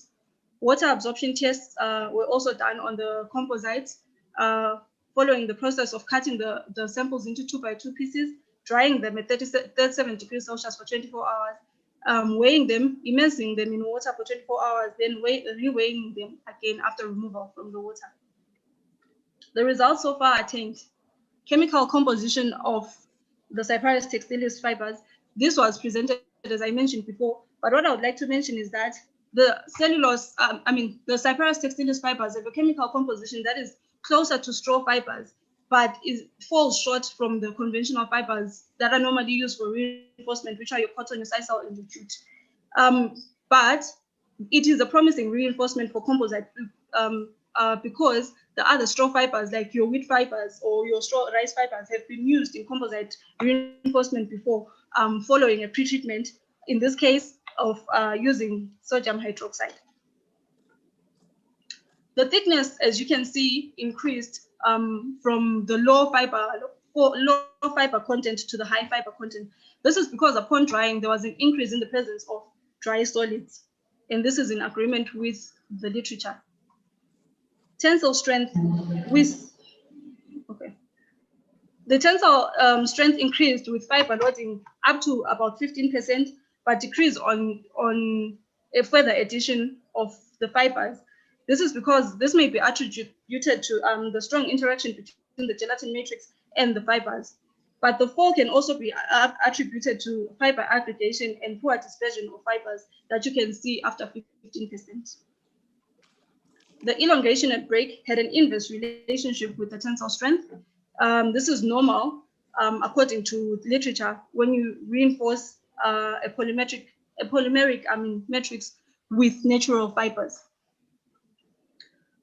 The water absorption, it reduced on addition with fibers up to the optimum fiber content, which was our 15%. The reduction was by about 28%. However, after the 15%, which was our optimum fiber loading, you can see that it started to gradually increase. This may be attributed to the filler aggregation that may provide channels which facilitate the transport of water molecules through the composite. So the remaining work, we got some financial resources, as my colleague had mentioned, but I still have to do some characterization, which has been mentioned in this slide. And this is also the Gantt chart for the remaining work that I still have to do. My references. Thank you.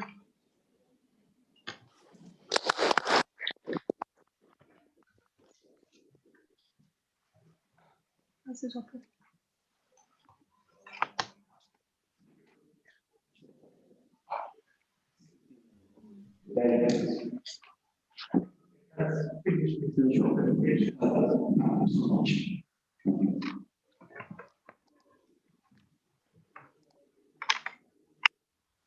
Okay,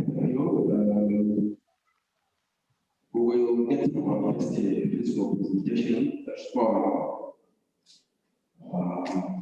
coming from this so Niama of Badal University, Ethiopia. Welcome, please. Thank you very much. Thank you very much.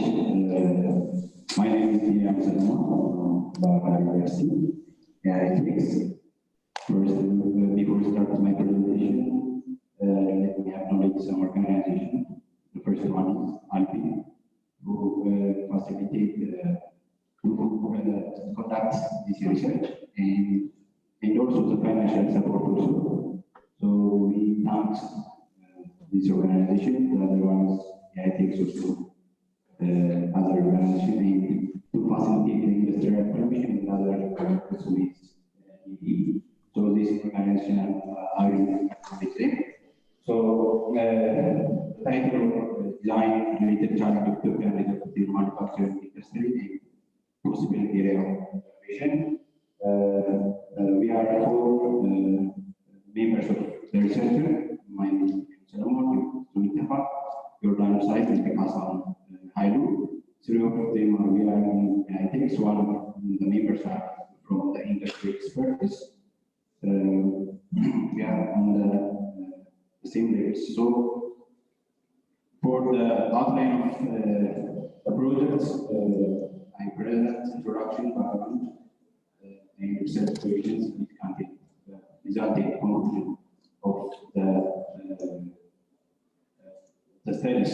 So the time is very limited. I have to rush from the analysis part or the result part. For the introductory part, we all know design is one of the most important parameters or critical parameters for competitiveness in the international market as well as local markets. So, when design is the process of creating and improving a particular product or process. When creating something, we need to design and we need to create something to give value addition, and also it's a primary process for producing or manufacturing something. So design can have the ideas into reality products or 3D products or tangible products. So the current frontier, Ethiopia, especially other areas also, most of the industry are challenged by different parameters for style, complexity, the cost of the product that vary from year to year. Because of this, the frontier industry are challenged by three common problems. The first one is continuity of demand of the customer. The customer demand are very vary from year to year, and also wide variety design available of the product and continuous innovation both functionality and aesthetic value the products. For design concept, a good design is a summation of elements and principles. One design will be consist both those putting the first one is element, the second one is principle. The elements will build the product. The principles are catch up the main parameters or the main idea of the design. So when you design the products, we need to apply these two main particular characteristics like element and principles. So in today's manufacturing by demand, customers are demanding the broad price. The first one is. The other thing is best quality product with best design, long service. This is the main the customer need on the market of the manufacturing. So Ethiopian industry they have a huge advantage to compete the international market and also domestic markets. The first one is huge raw materials and cheap labor and cheap electric powers instead of other countries. From different sources, we have found the laser production sector as the largest component of laser production, accounts greater than 60% of the global laser consumption. And Ethiopia might be one of the leading exporters in sub-Saharan Africa. And also Ethiopia subsector accounts for 2% or laser products by Fourteenth. Next slide. It's one, the next slide. We are putting some relevant information, the GDP1 and GDP2. This reference for that, the government give good priority for this industries and also this manufacturing. But still now we cannot meet the expectation or the plan of the GDP1 and also the GDP2 also maybe it's less than 13.9%. So this is really we need to assess different researches. So the Ethiopian industry are not performing well, and so there are different unresolved problems due to materials, due to design, and due to skill level forces. So This study helped the baseline for this research in 2007. Second study on the comparative of the impact of Chinese products in Ethiopian markets. The study are focusing in 6 parameters.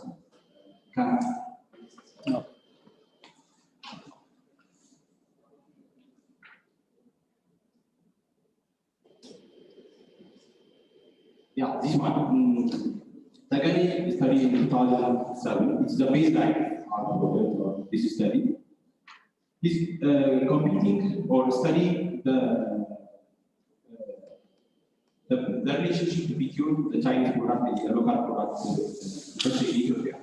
So he selected 6 main parameters or factors that are affecting the competitiveness of the domestic market. The first one is product quality, the second one is price, the third one is innovative design, and production delivery in time from order to delivery flexibility. These are the main factors that are affecting the competitiveness of the domestic market in international market. So from those selected factors, the highest significance to increase the competitiveness of the industries, the design and the innovation factors.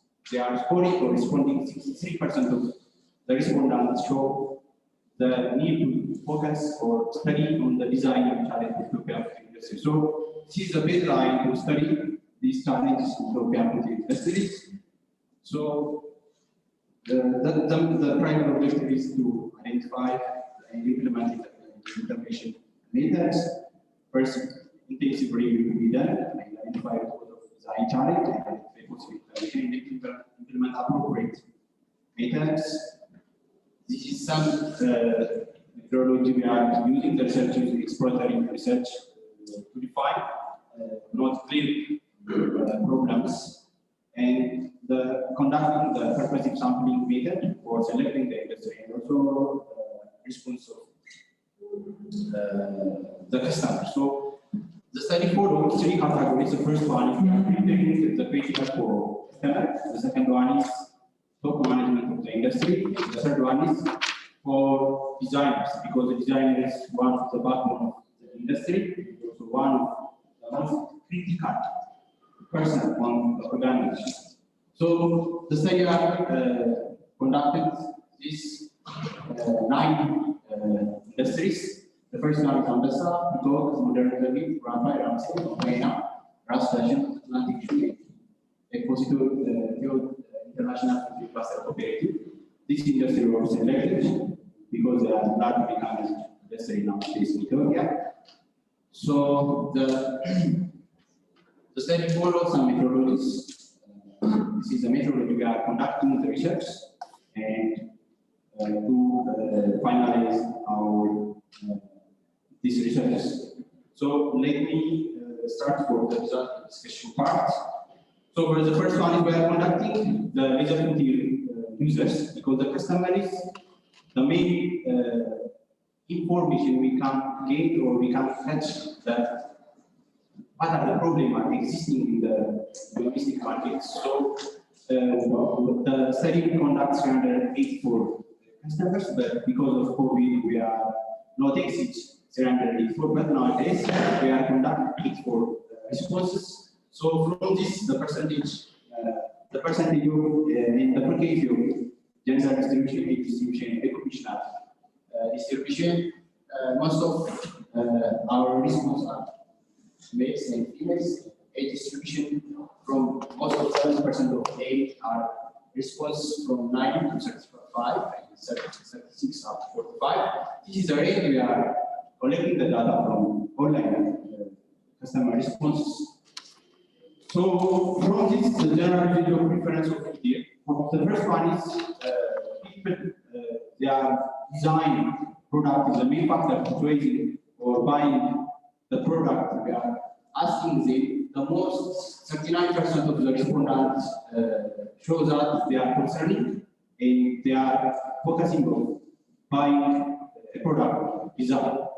So this shows the customer need to best design and good design with the summation of elements and principles. So we are getting this data. We are using the Likert scale methods.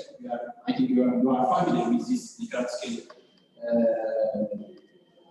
methodology. So this is the data we are getting. Second one is in different scholars they are suggesting the domestic food market are dominated by the foreign markets and also the Chinese markets. Obvious and clear. So this study are important to identify pattern existence of the industries.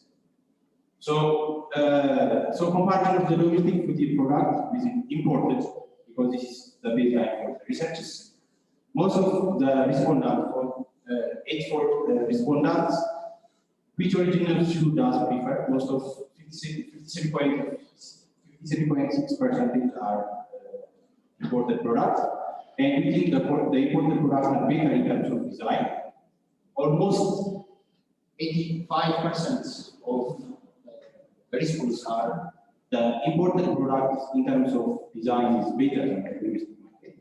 So this shows us to focus on indicating the need to improve the design of Ethiopian industries. And the second one is, so who prefer the imported products? What are the main factors you are selecting the imported products? The first one is almost 65% of the respondents show us design and style is the main factors to select the imported products. The other one is good quality, cheap price, and other factors are delivered. So the perception values of the product, the local products, the response are, most of the response are, they are even less design variety and less quality of the product. So with the user perception to our design of the product, we are using different scales. This one, the main interpreted for the factors, different scale. When 1 up to 1.1 indicate the results are very good, 1 up to 8.1 to 0.6 indicate good. This is the methodology we are using to identify the user perception part of local products. So from this, we are collecting the data for design rate, variety, trend, and trend and fashionable, fit, aesthetic, comfort, and color. This is the main perception of the customer. So the data we get from this one, the biggest selected are fit. The customer is satisfied with the fitness, but for other parameters, for design varieties and fashionable, aesthetic, comfort, and color varieties, they are not satisfied. So this is the main baseline for the research to improving the design of the manufacturers. And the other one is the management. Let me close this one because I think so much time. Both the design or the designer answers, there have a lot of characters that I want to type. So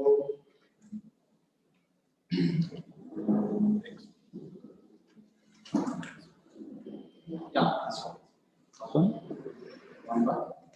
So one of the most important parameters are we are categorized gender, age, and position of the company in the most important other variables in the educational level of the designers. So we are conducting almost 9 industries. One of the industry, Consultative industries, they have no design department, but in the structure they have a design department that functionally they are working on. So we are conducting 8 industries for the design team. So the first one is most of the designers are young, and also most of almost 22% of their position. Next slide, this one. Okay, is it this one?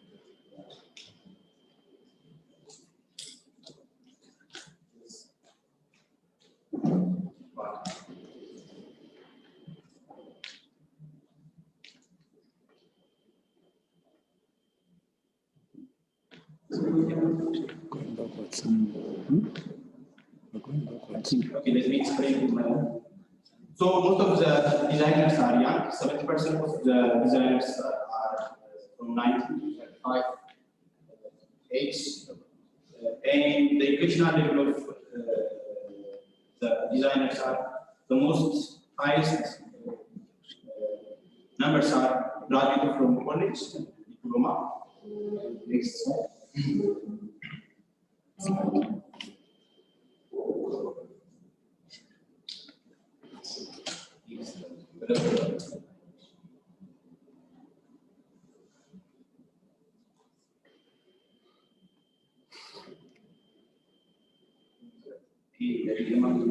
Okay. Yeah. This one is the previous I described. So most of the designers are graduated from college diploma. 50% of the designers are graduated from college, and the most 7% of the designers are from 19 to 35 ratios. And the others, field of specialization of the designer. So one of the basic practice is most of the industry are Haile, the laser technology, industrial technology, business management, industrial technology. This was they are picked up to design products. So we need to enhance and improve the design practice of the industry. So designers under this study have reported the positive response of using disparity for new products. 70% of designers have reported they are initially design the product among listed 5 research areas. Provide designers 70% of response to others. They are high dependence on using a nutrient of source in the areas in this content. So one of the important parameters represents area of new footage for design. Most of the designers use page, and the second one is previous products. They are producing depending on the previous products. So the other is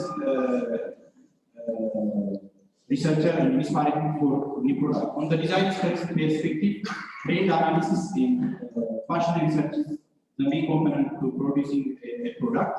So to analyze this performance of the industry or performance of the design, we are study the by using Likert scale survey. This one is the Likert scale study. So the first one is how can we do research before design of new collection. They are the most of their response below 2 points. This was there are no trend analysis and fashion researches or fashion forecasting. So this is one of the lack of the industry we should focus, and other also the main factors are focusing on this study. So from this one of the frequently they are considering season.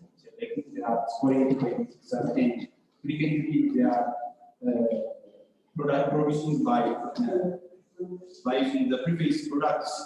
So the most important thing is these two charts are indicating the level of the designer knowledge, because when producing the product in design terms, they are producing most of the industry producing a single items. But this is creating a bias of the customer, misinformation of the customer. So in the design section, we need to produce a collection, more than 15 or more than 20 collection of products. So our industry are engaged on producing of the single items. And also they are also creating a design by logo or copying of the previous product or other producing products. This is also one of the challenges, because we need to design and create innovative or new designs by considering different parameters. And the other is presentation board. In the fashion industry, presentation board is one of the communication of manufacturer with the customer. So in the industry, almost 87% of the respondents say there is no presentation for preparing. And also the most surprising, the industry also they have built a design pattern. When we see the Chinese or other brands like famous brands like Nike or Adidas, they are a big or very big variety of products they are producing, and they are producing a fashion pattern. But our industry are no one creating a fashion catalogs. So on the final,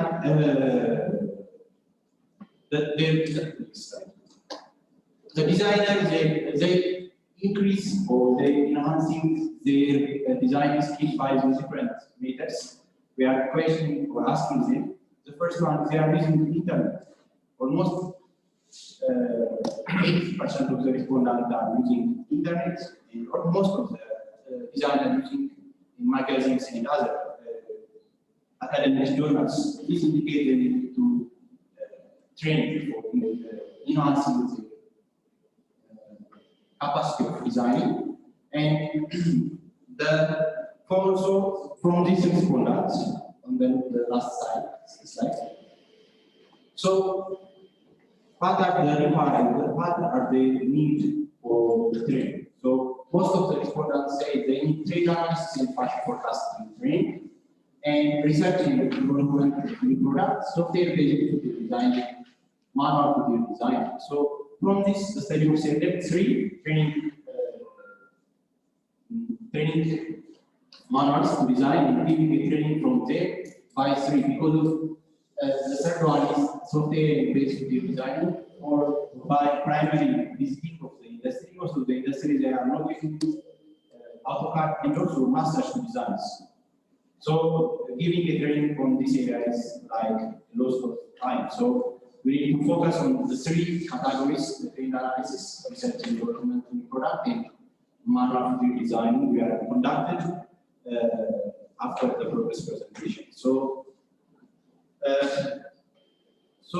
in the conclusion part, there are a lot of statements we are good, but in the final stage, to achieve or to compete the international market, and we dominate the African markets, we need to improve the skill of our designers.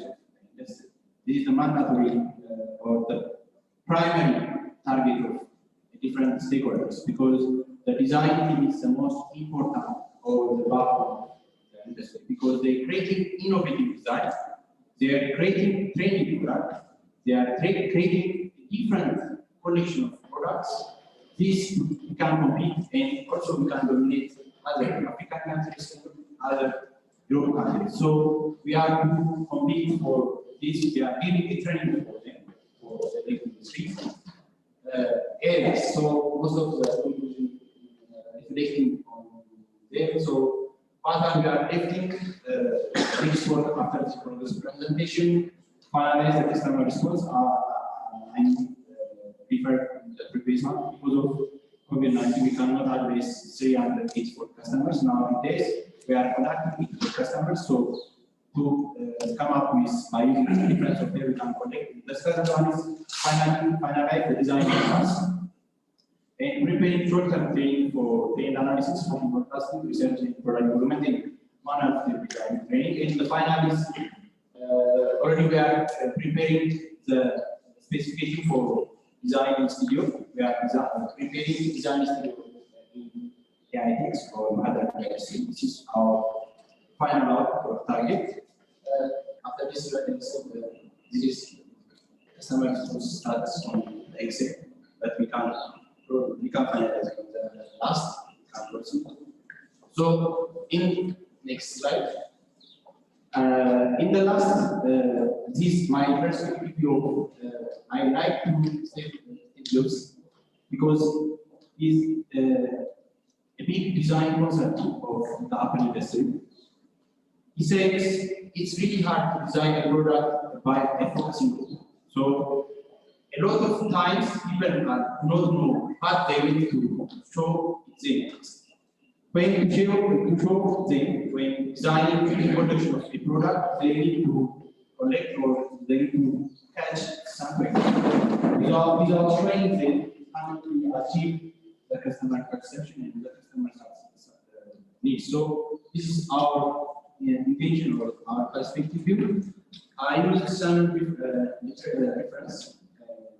The reference we are using to conduct these studies.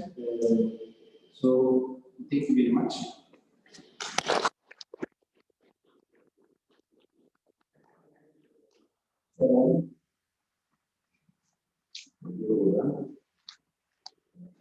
Later, I now take the privilege once again call upon is the data.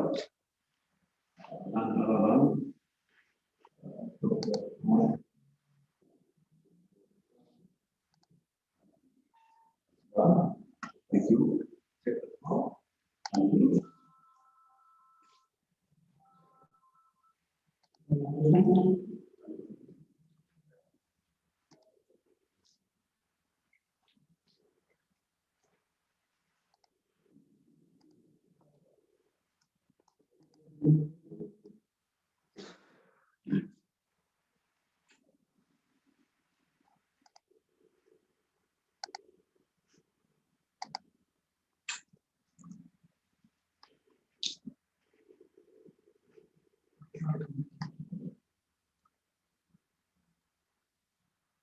Yeah, thank you. Welcome. These are is Haile, Consultative University of Science and Technology. SAS, Solomon, c'est tout, actually, for SAS, obviously. I have a copy and wall for the classical article, this is the company. Actually, the case study of media, not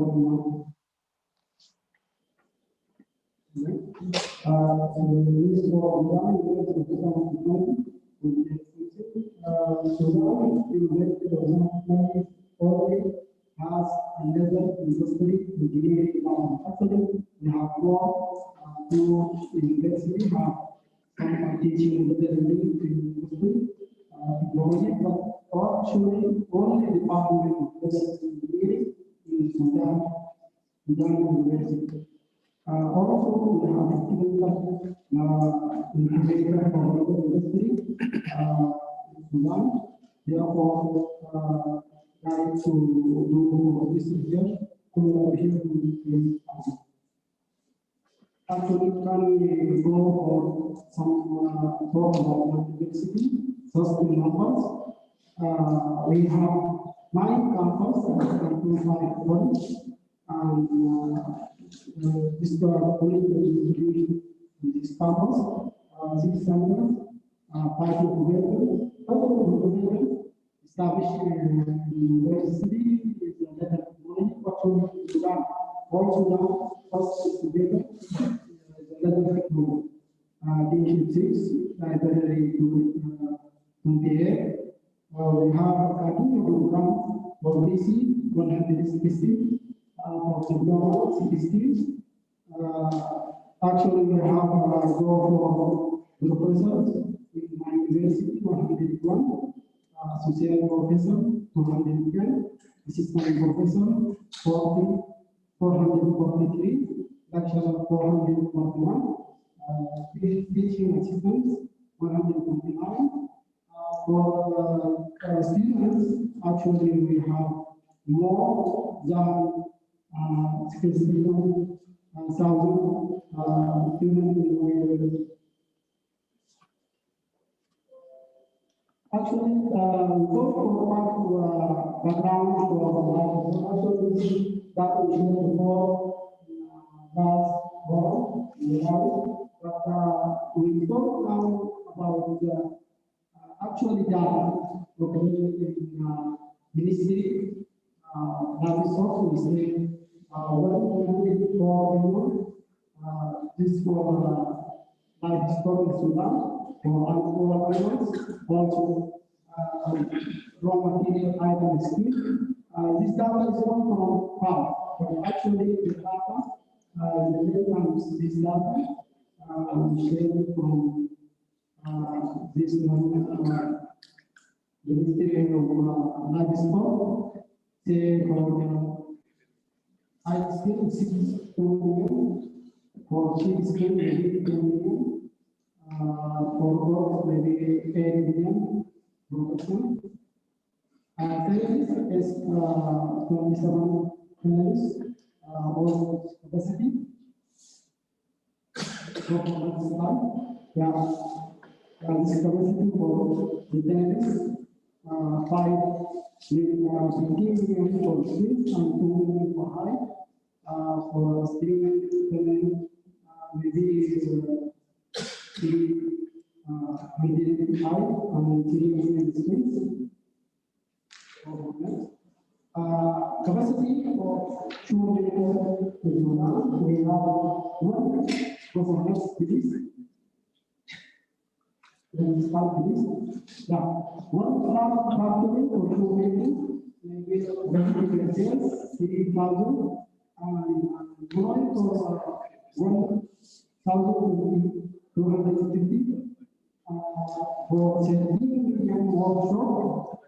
That maybe 100 to 500, 25 to 100 employees. We have 400 small workshops, maybe 25 to 50. Actually, we go for the when we go for this session, we take all of it and we see and classify this. Actually, this workshop for okay. In this research, research question. Actually, for this research person, look for research for the problem is SMEs. Then we get for solving this problem. How tough for SMEs involved in the leather business in Sudan and can be divided. How we should see these devices classification of SMEs, and then looking for challenges they're facing the SMEs can be divided and solved, and how the incubator provide. Actually, we go for incubator and give the solution for SMEs to understand their needs. Okay? The objective actually of this research to be aware to start of SMEs involved in leather business in Sudan, to fight this payment to SMEs, to strive and recognize the need and significance of SMEs, to develop actual framework that facing from the way information of SMEs, their contribution to the development of the retail sector in Sudan. Actually, methodology will go for the Khartoum state, separate for all the SMEs and take the big local market or as this sample, I classify this all all the SMEs in Libya market and take some samples from this and covering the various SMEs for what have the problems. That will be by sample collection from which they was here, giving some questionnaires. But also we go for a meeting, individual and group meeting, we discuss the same problems, and then we go for good solution, and then we go for make a solution. For this is not actual discussion. First, found this $10,610 by ALLPI. Thank you, ALLPI, and thank you for that. Actually, because this year, COVID-19, maybe 3 months closed my university 100%, and 4 months work as 50%. So that would be this for working. Last one to start for this the PC formulate community, Dr. Yasser Ali from Cultural Studies. This is her community, Dr. Muhammad Zaid, Department of Industrial Level, and Sunni Hamid Ibrahim. These are important and member. This is a team of committee for this project. Actually, we are staff for this project, and then we are thinking for data and the picture review. We study this material. Now we are going on. Actually, the design of this is for today. This we put some samples. We need to discuss this with ALLPI for get actually correct coordinate for SMEs. So actually also we some the standard required for that person who get master degree scholarship for this project. These are qualifications we need for this. Master degree scholars and some knowledge needed, whatever kind. So the saying that already this is found. We have all the universities and casting day by day line for all applications for candidate research and choosing someone for that. For this research. For the language, we will get 1 year because this project. Since there is for 3 months, review and survey, analyze all this we need all in 1 month for completing this research. So, as I thought before. This COVID-19, we start slow for that. So we have one to shift this starting day for this research to the 1 month 2021 starting, and I hope next year this report will be for analyzing showing the result conclusion for this project. Finally, I will thank ALLPI and Professor for collaborating this discussion, and we hope to go for the next project research. Thank you.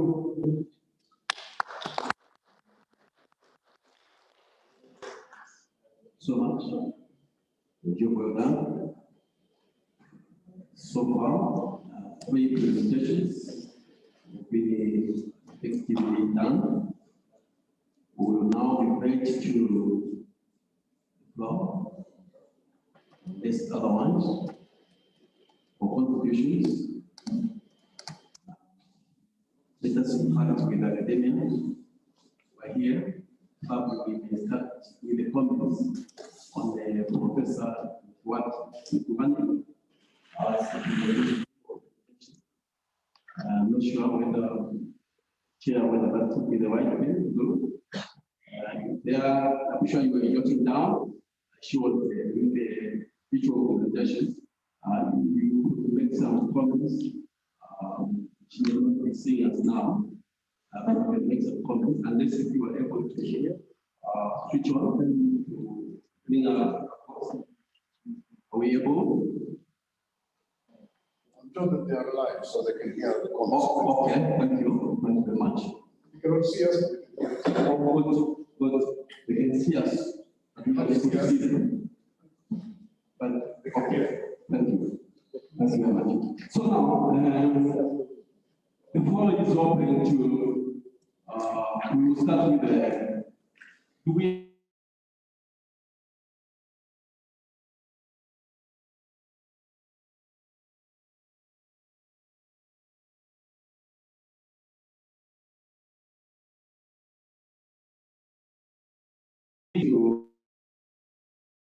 make some contributions, comments in there. Thank you, Robert. Oh, sorry. Can you hang on, please, Robert? Let's get to the big people first. No, we just start. No, it has people close. I'll get back to. Okay, Robert, please, my good friends. I know you are applying to become one of the academics. We'll go into that one. Thank you. Good morning. Good afternoon. Now, the question I have was yesterday we were talking about guarantee. So, because of the connection, or maybe I wasn't very clear. Number one question I have is, what are they using? Are they using questions, or are they using the cut pieces? And at what stage of the process to make it? Also, I saw the title, it was some kind of garden food or something. Is this an industrial process that we can use? This is exactly the kind of thing I was talking about. With regards to the sugar here, you mentioned design. I haven't heard any mention of marketing. I think it shows marketing is just as important as design. Mic is only mic because it shouts the loudest. They spend a hell of a lot of money on marketing. Is that a correct statement for Africa as well, or not? That's basically it.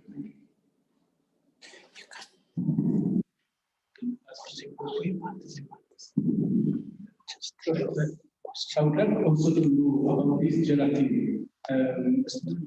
Is it at the level of research, or something is being done in this area in the region? Second question, as we see, we use like waste material. It means that it is in small quantity.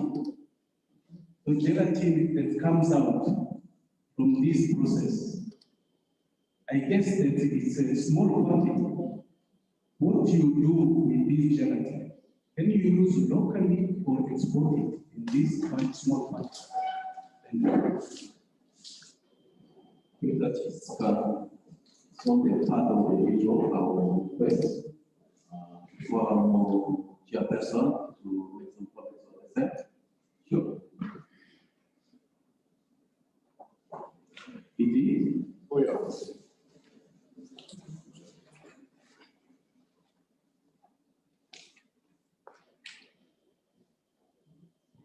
Thank you very much, Chairman. First, all questions that are being asked are being typed, and then they will be sent to them through the chat Zoom, so that if they're not hearing us, they will see the questions immediately. And then they can either opt to answer them or write it down. If they do, Preston is on standby, and once the answers come, then they will read. My question to the two presentations on the instruction of the chair is for our students to tell us, both of them, both their research. Are they looking at the cost effectiveness of that research product? Or are we doing it from an academic angle of just producing products? Because the modern way of doing science now is to look at cost effectiveness of the product so that we look at its adaptability and adaptability as a reality, rather than just having it as a theoretical science. If so, then they need to add the component, and if they've done, then they should share the results with us, not now, but at a later stage. The second question that I would like to ask them is if they show us very good graphs that are showing an increase or decrease of the parameters they're measuring in. But the biggest question that we ask in science is, are the differences significant or not significant? You can have an increase, you can have an increase of some sort of properties you're looking at. If they are not significant enough, then they will not carry the day. If they are significant, then they should indicate at what probability levels they are looking at significance. Then the third question that I would ask is that when you're looking for substitutes that are going to replace leather usage and affectability at the end, you need to make a comparative study. So are you making comparative studies of leather products that are going to be used on an equal utility level?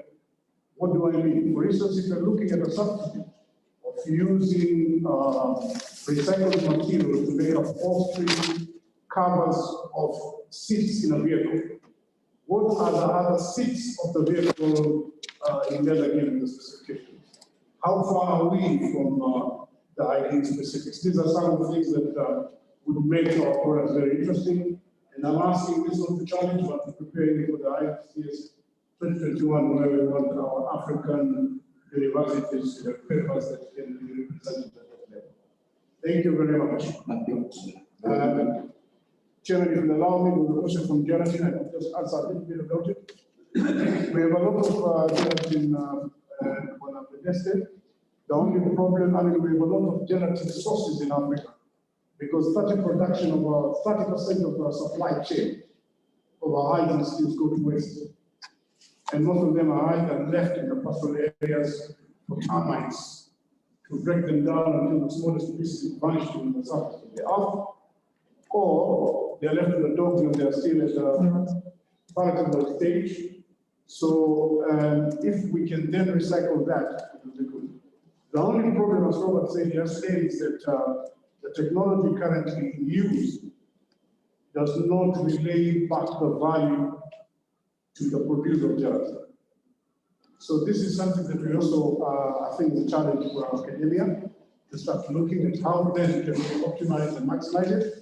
Because Egypt and South Africa today, they are very, very high in production of gelatin because it is one of the food sources in pastry, pharmaceuticals, where gelatin is being used.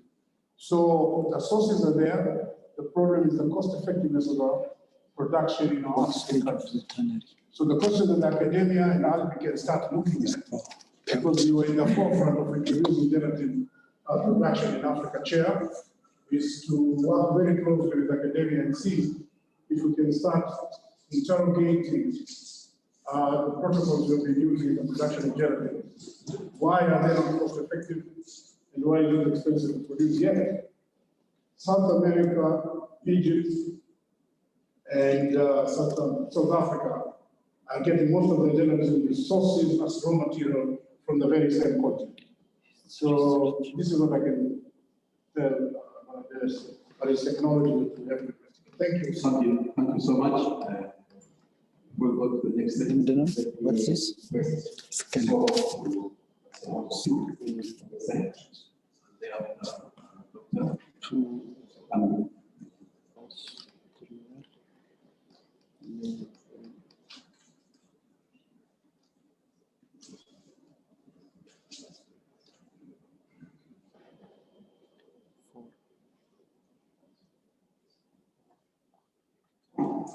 Okay, thank you.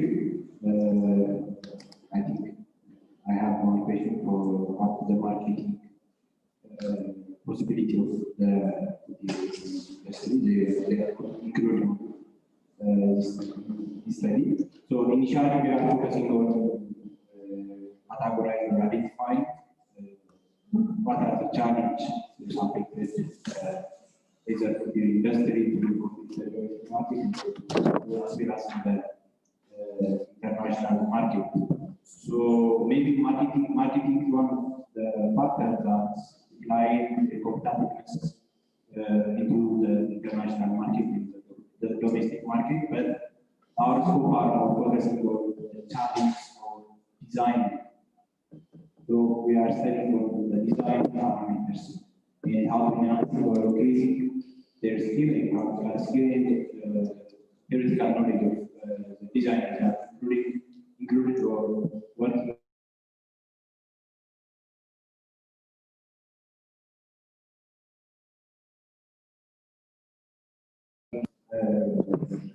We need to indeed study to what are the challenges faced to the industry. Because of that, we are focusing on the design concepts, the design challenges of the industry. That's why we are including marketing challenges. I think we have all the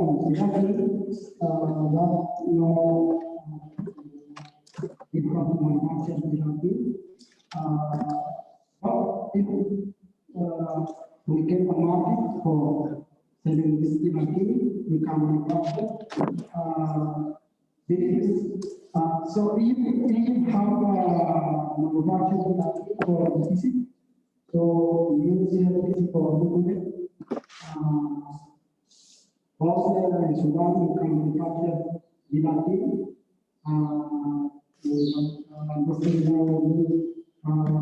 Industry partners. So for that, we don't have manufacture, but that is critical for manufacturing things to get the market for this inactivity. From the set of questions advanced by the EG, if at all there could be possible answers or supplementary answers, please feel free to put up your hand so that we could also go to the set before we go to the next step. Can we have further clarification or answers or contributions on the questions that EG advanced to this August house, especially the academia? And so, academians who are in the house in there, if I told them you have one or two contributions, please feel free to do so. Yes. Any hands? I told that Zimbabwe want to respond to some of the questions. Okay. Is it? Zimbabwe, can you respond to the questions raised?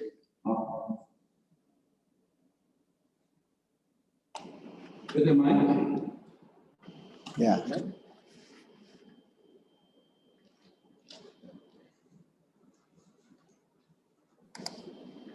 I will respond to the first question that was posed.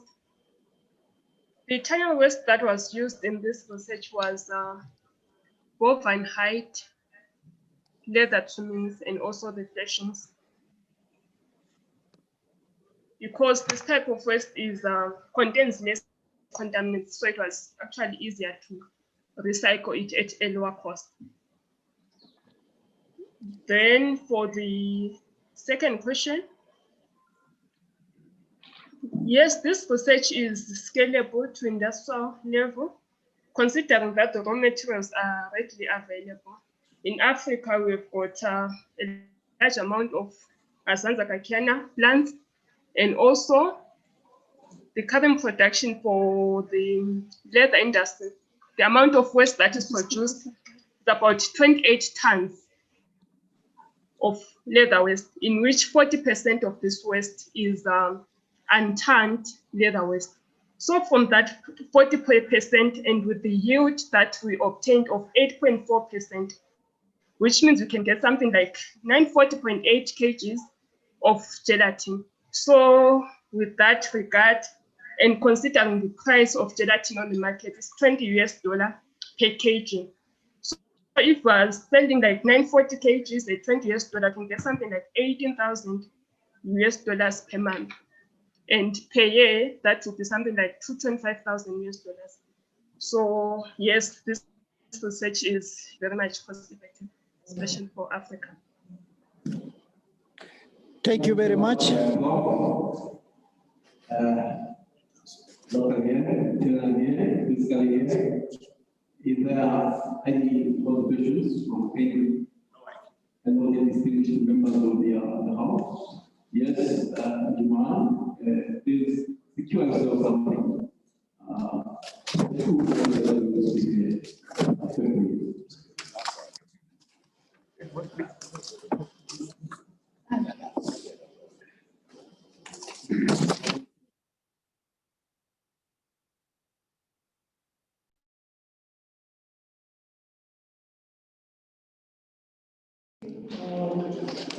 My question on observation to the presentation was the presentation of that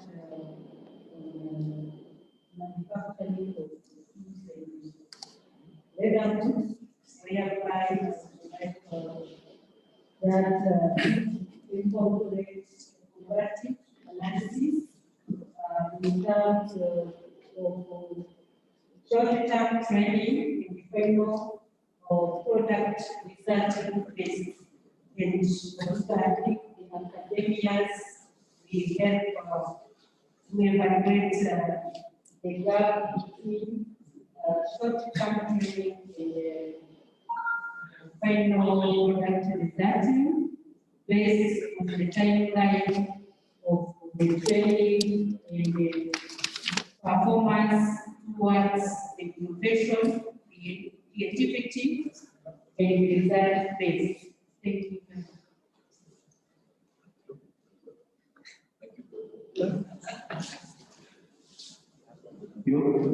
Next. Over there.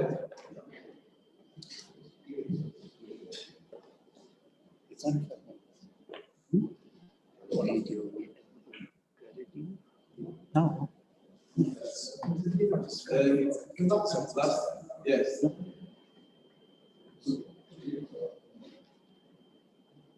Thank you, Chairman.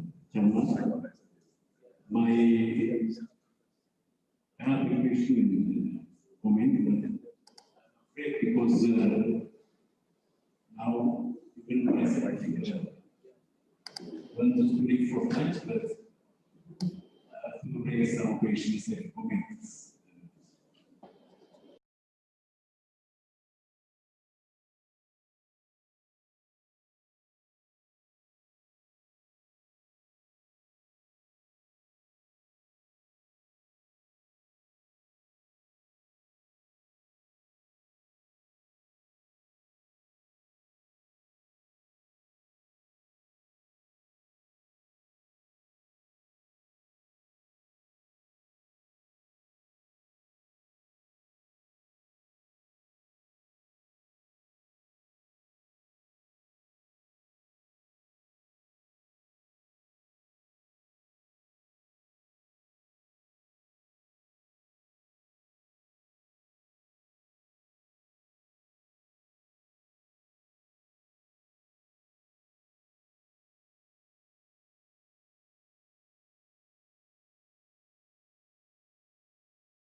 the parameters are very significant.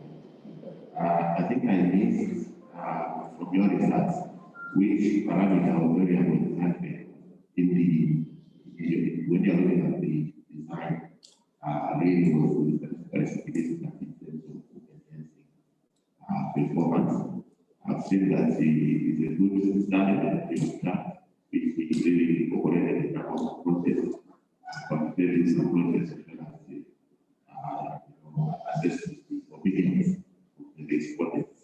I think at the end, notice that most of the responses were suggesting that the industries have not adopted design and the methods that will enhance performance. So I want to find out exactly which parameter, which variable did you give as minister to suggest or to arrive at the conclusion that design does performance.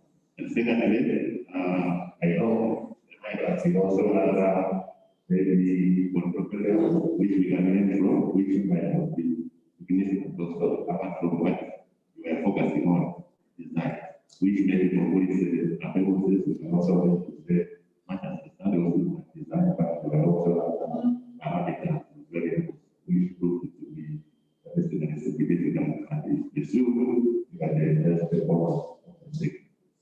Thank you. Thank you so much. Thank you so much.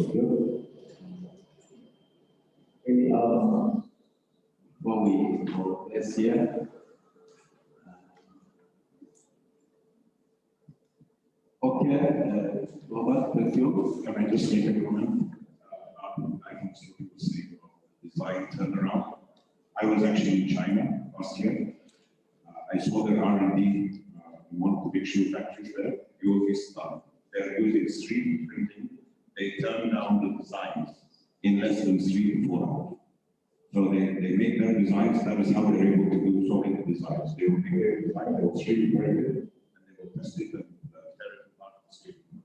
Not even leather or 3D printing. Thank you so much. Thank you.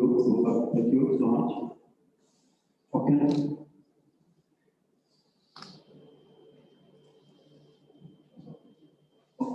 Okay. Let me call upon someone to say one or two about the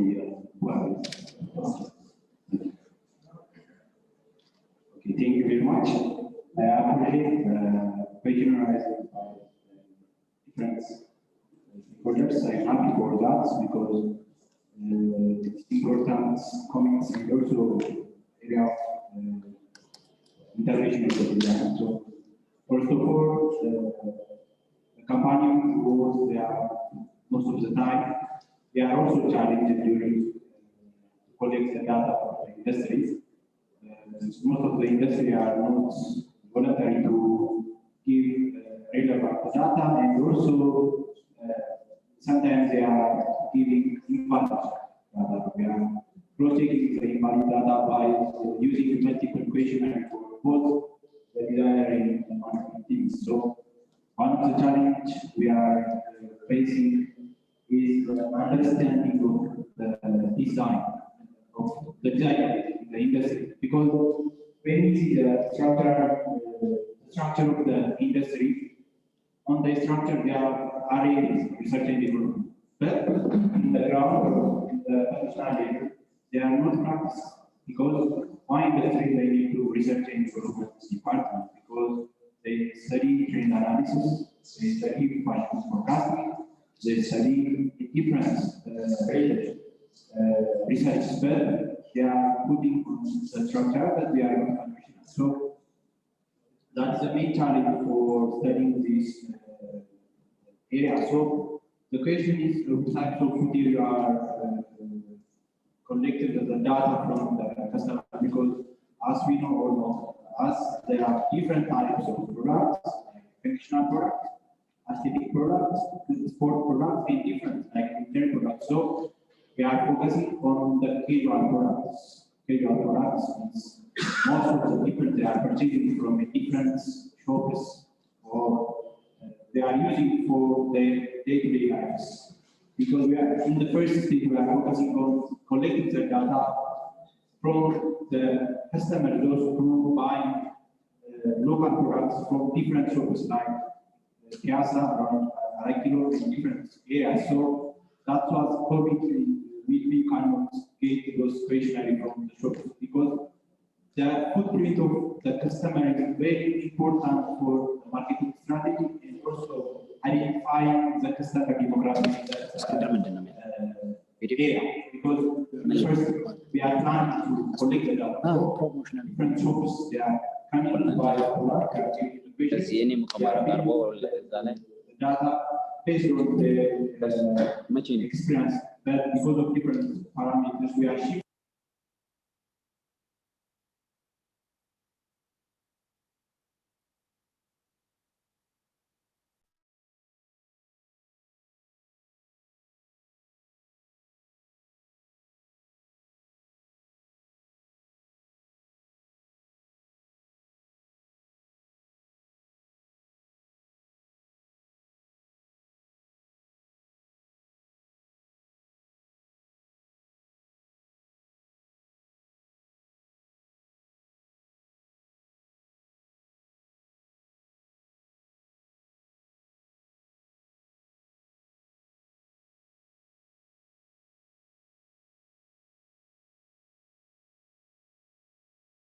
They have a skill for producing a good innovative design that is maybe it's not incorporated with because the industry management also we are accepting the design perspective and also the knowledge of the designers. So we are conducting a small forum or discussion panel for them. And the other question which parameter you are using for identifying the significance of the parameters. So what we are doing, most of the study, for example, I'm viewing some recent papers. For example, I mentioned before, Sagan is studying with good appreciated papers and studying. So from initiation from those study, we are doing the significance of and the correlation of the imported product versus the domestic products. So first of all, we are completing both the products. So from those results, we are getting designs the significant value to increasing the competitiveness of domestic markets. So we are getting the significance of design. So after that, we are how to improve the design perspective of the designers. We are preparing some questionnaires. After that, we are giving the need assessment of the designers. And also the actual assessment of the designers. They are improving or enhancing their design skills. As we previously mentioned, they are using like internet and other mechanisms. So those are the temporary enhancing methods. So we need to be fruitful method increasing or enhancing the design skills. So what we are doing, the listing the training types and also the other parameters, they are indicating in each area we can improve their skills. So those are a roadmap we are getting from the designers. So by identifying those that we are giving to the training programs. And also, I mentioned before, one of the interests of the designer are they are interested in designing by CAD or advanced method. But as a preliminary study, we are visiting the industry. Most of the industry they are not using mastership design and also ALLPI. So we are giving the training for this. It's not applicable for the industry. So we have recommend also. So we are finally we are conducting the designers by giving 3 trainings on sorry for the show. Actually, the design is very important for footwear manufactured. So that we can get some states actually, I agree with you. We have only garment, makeup, no design. We need to make someone design. We need a lot of things that they need to know it. First thing is to know how the styles and manufacturing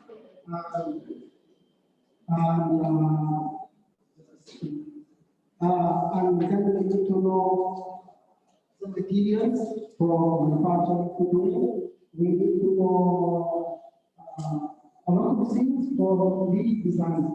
So the concept of the design, we need to know why we manufacture this tool, cotton, for food, and we need to know what the customer needs for someone buying when we go to the customer. So we go, someone buys food for cheap, someone buys food for official, someone buys food for quality. So we need to go and segregate and manufacture the shoe for all the customers. Okay, so for that we can develop the design. Okay, the animal we have seen moving for the animal show. We have files for shaping, for operation, for reality. That shows that we need to know it's a designer who know all of these things, and then we can go for the design. So all of them, not in Sudan, only in Africa, but we have we have design.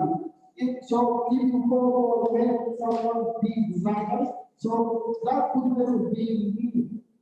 So for market, okay, for actually also we have some very important for fashion, the for I said thank you for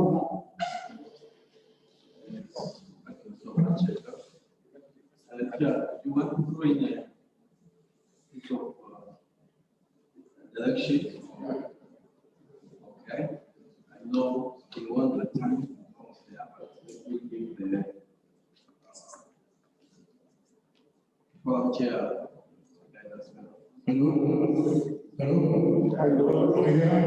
Yes, I know slightly lunchtime, the group of people will come down and you need to go and boost.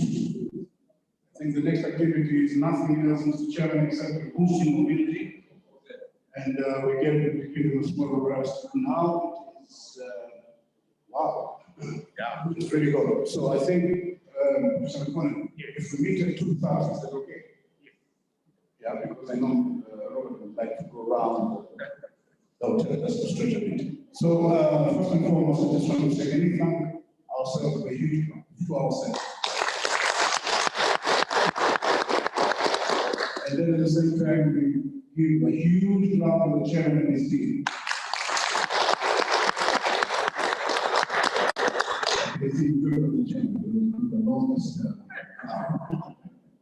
So I want to say thank you very much. The only thing that I want to share with you is one.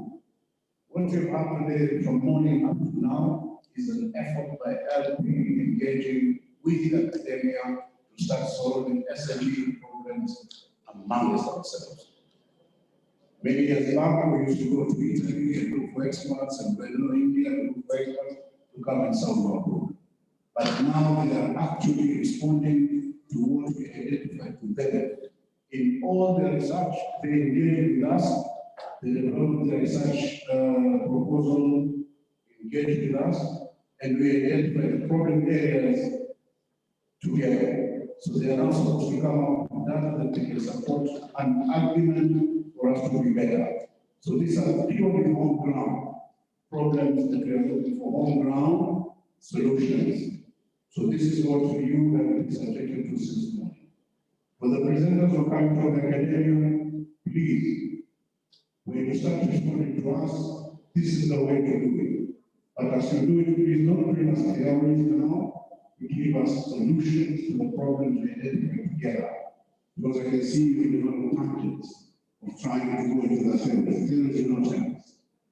But theoretical concepts that are practically oriented will give us solutions for Africa. And that is what we want. So, Chair, that is the only remark I want to say. I thank the Lord for you to allow the good people to go and have their meals, which I'm told that's cooling down right now. Thank you for that. Thank you, colleagues here. In any case, wish you well. Please enjoy your lunch. Lovely.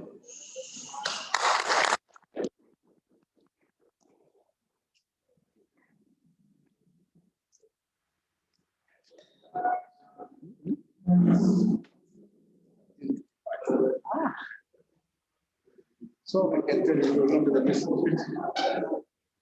Yes, we will be back. Dia.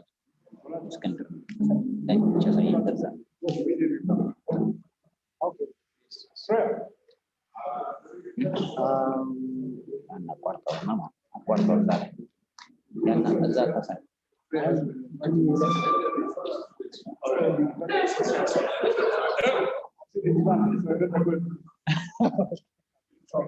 Okay. You know, yesterday somebody took it. Okay. No, Zorzan. Thank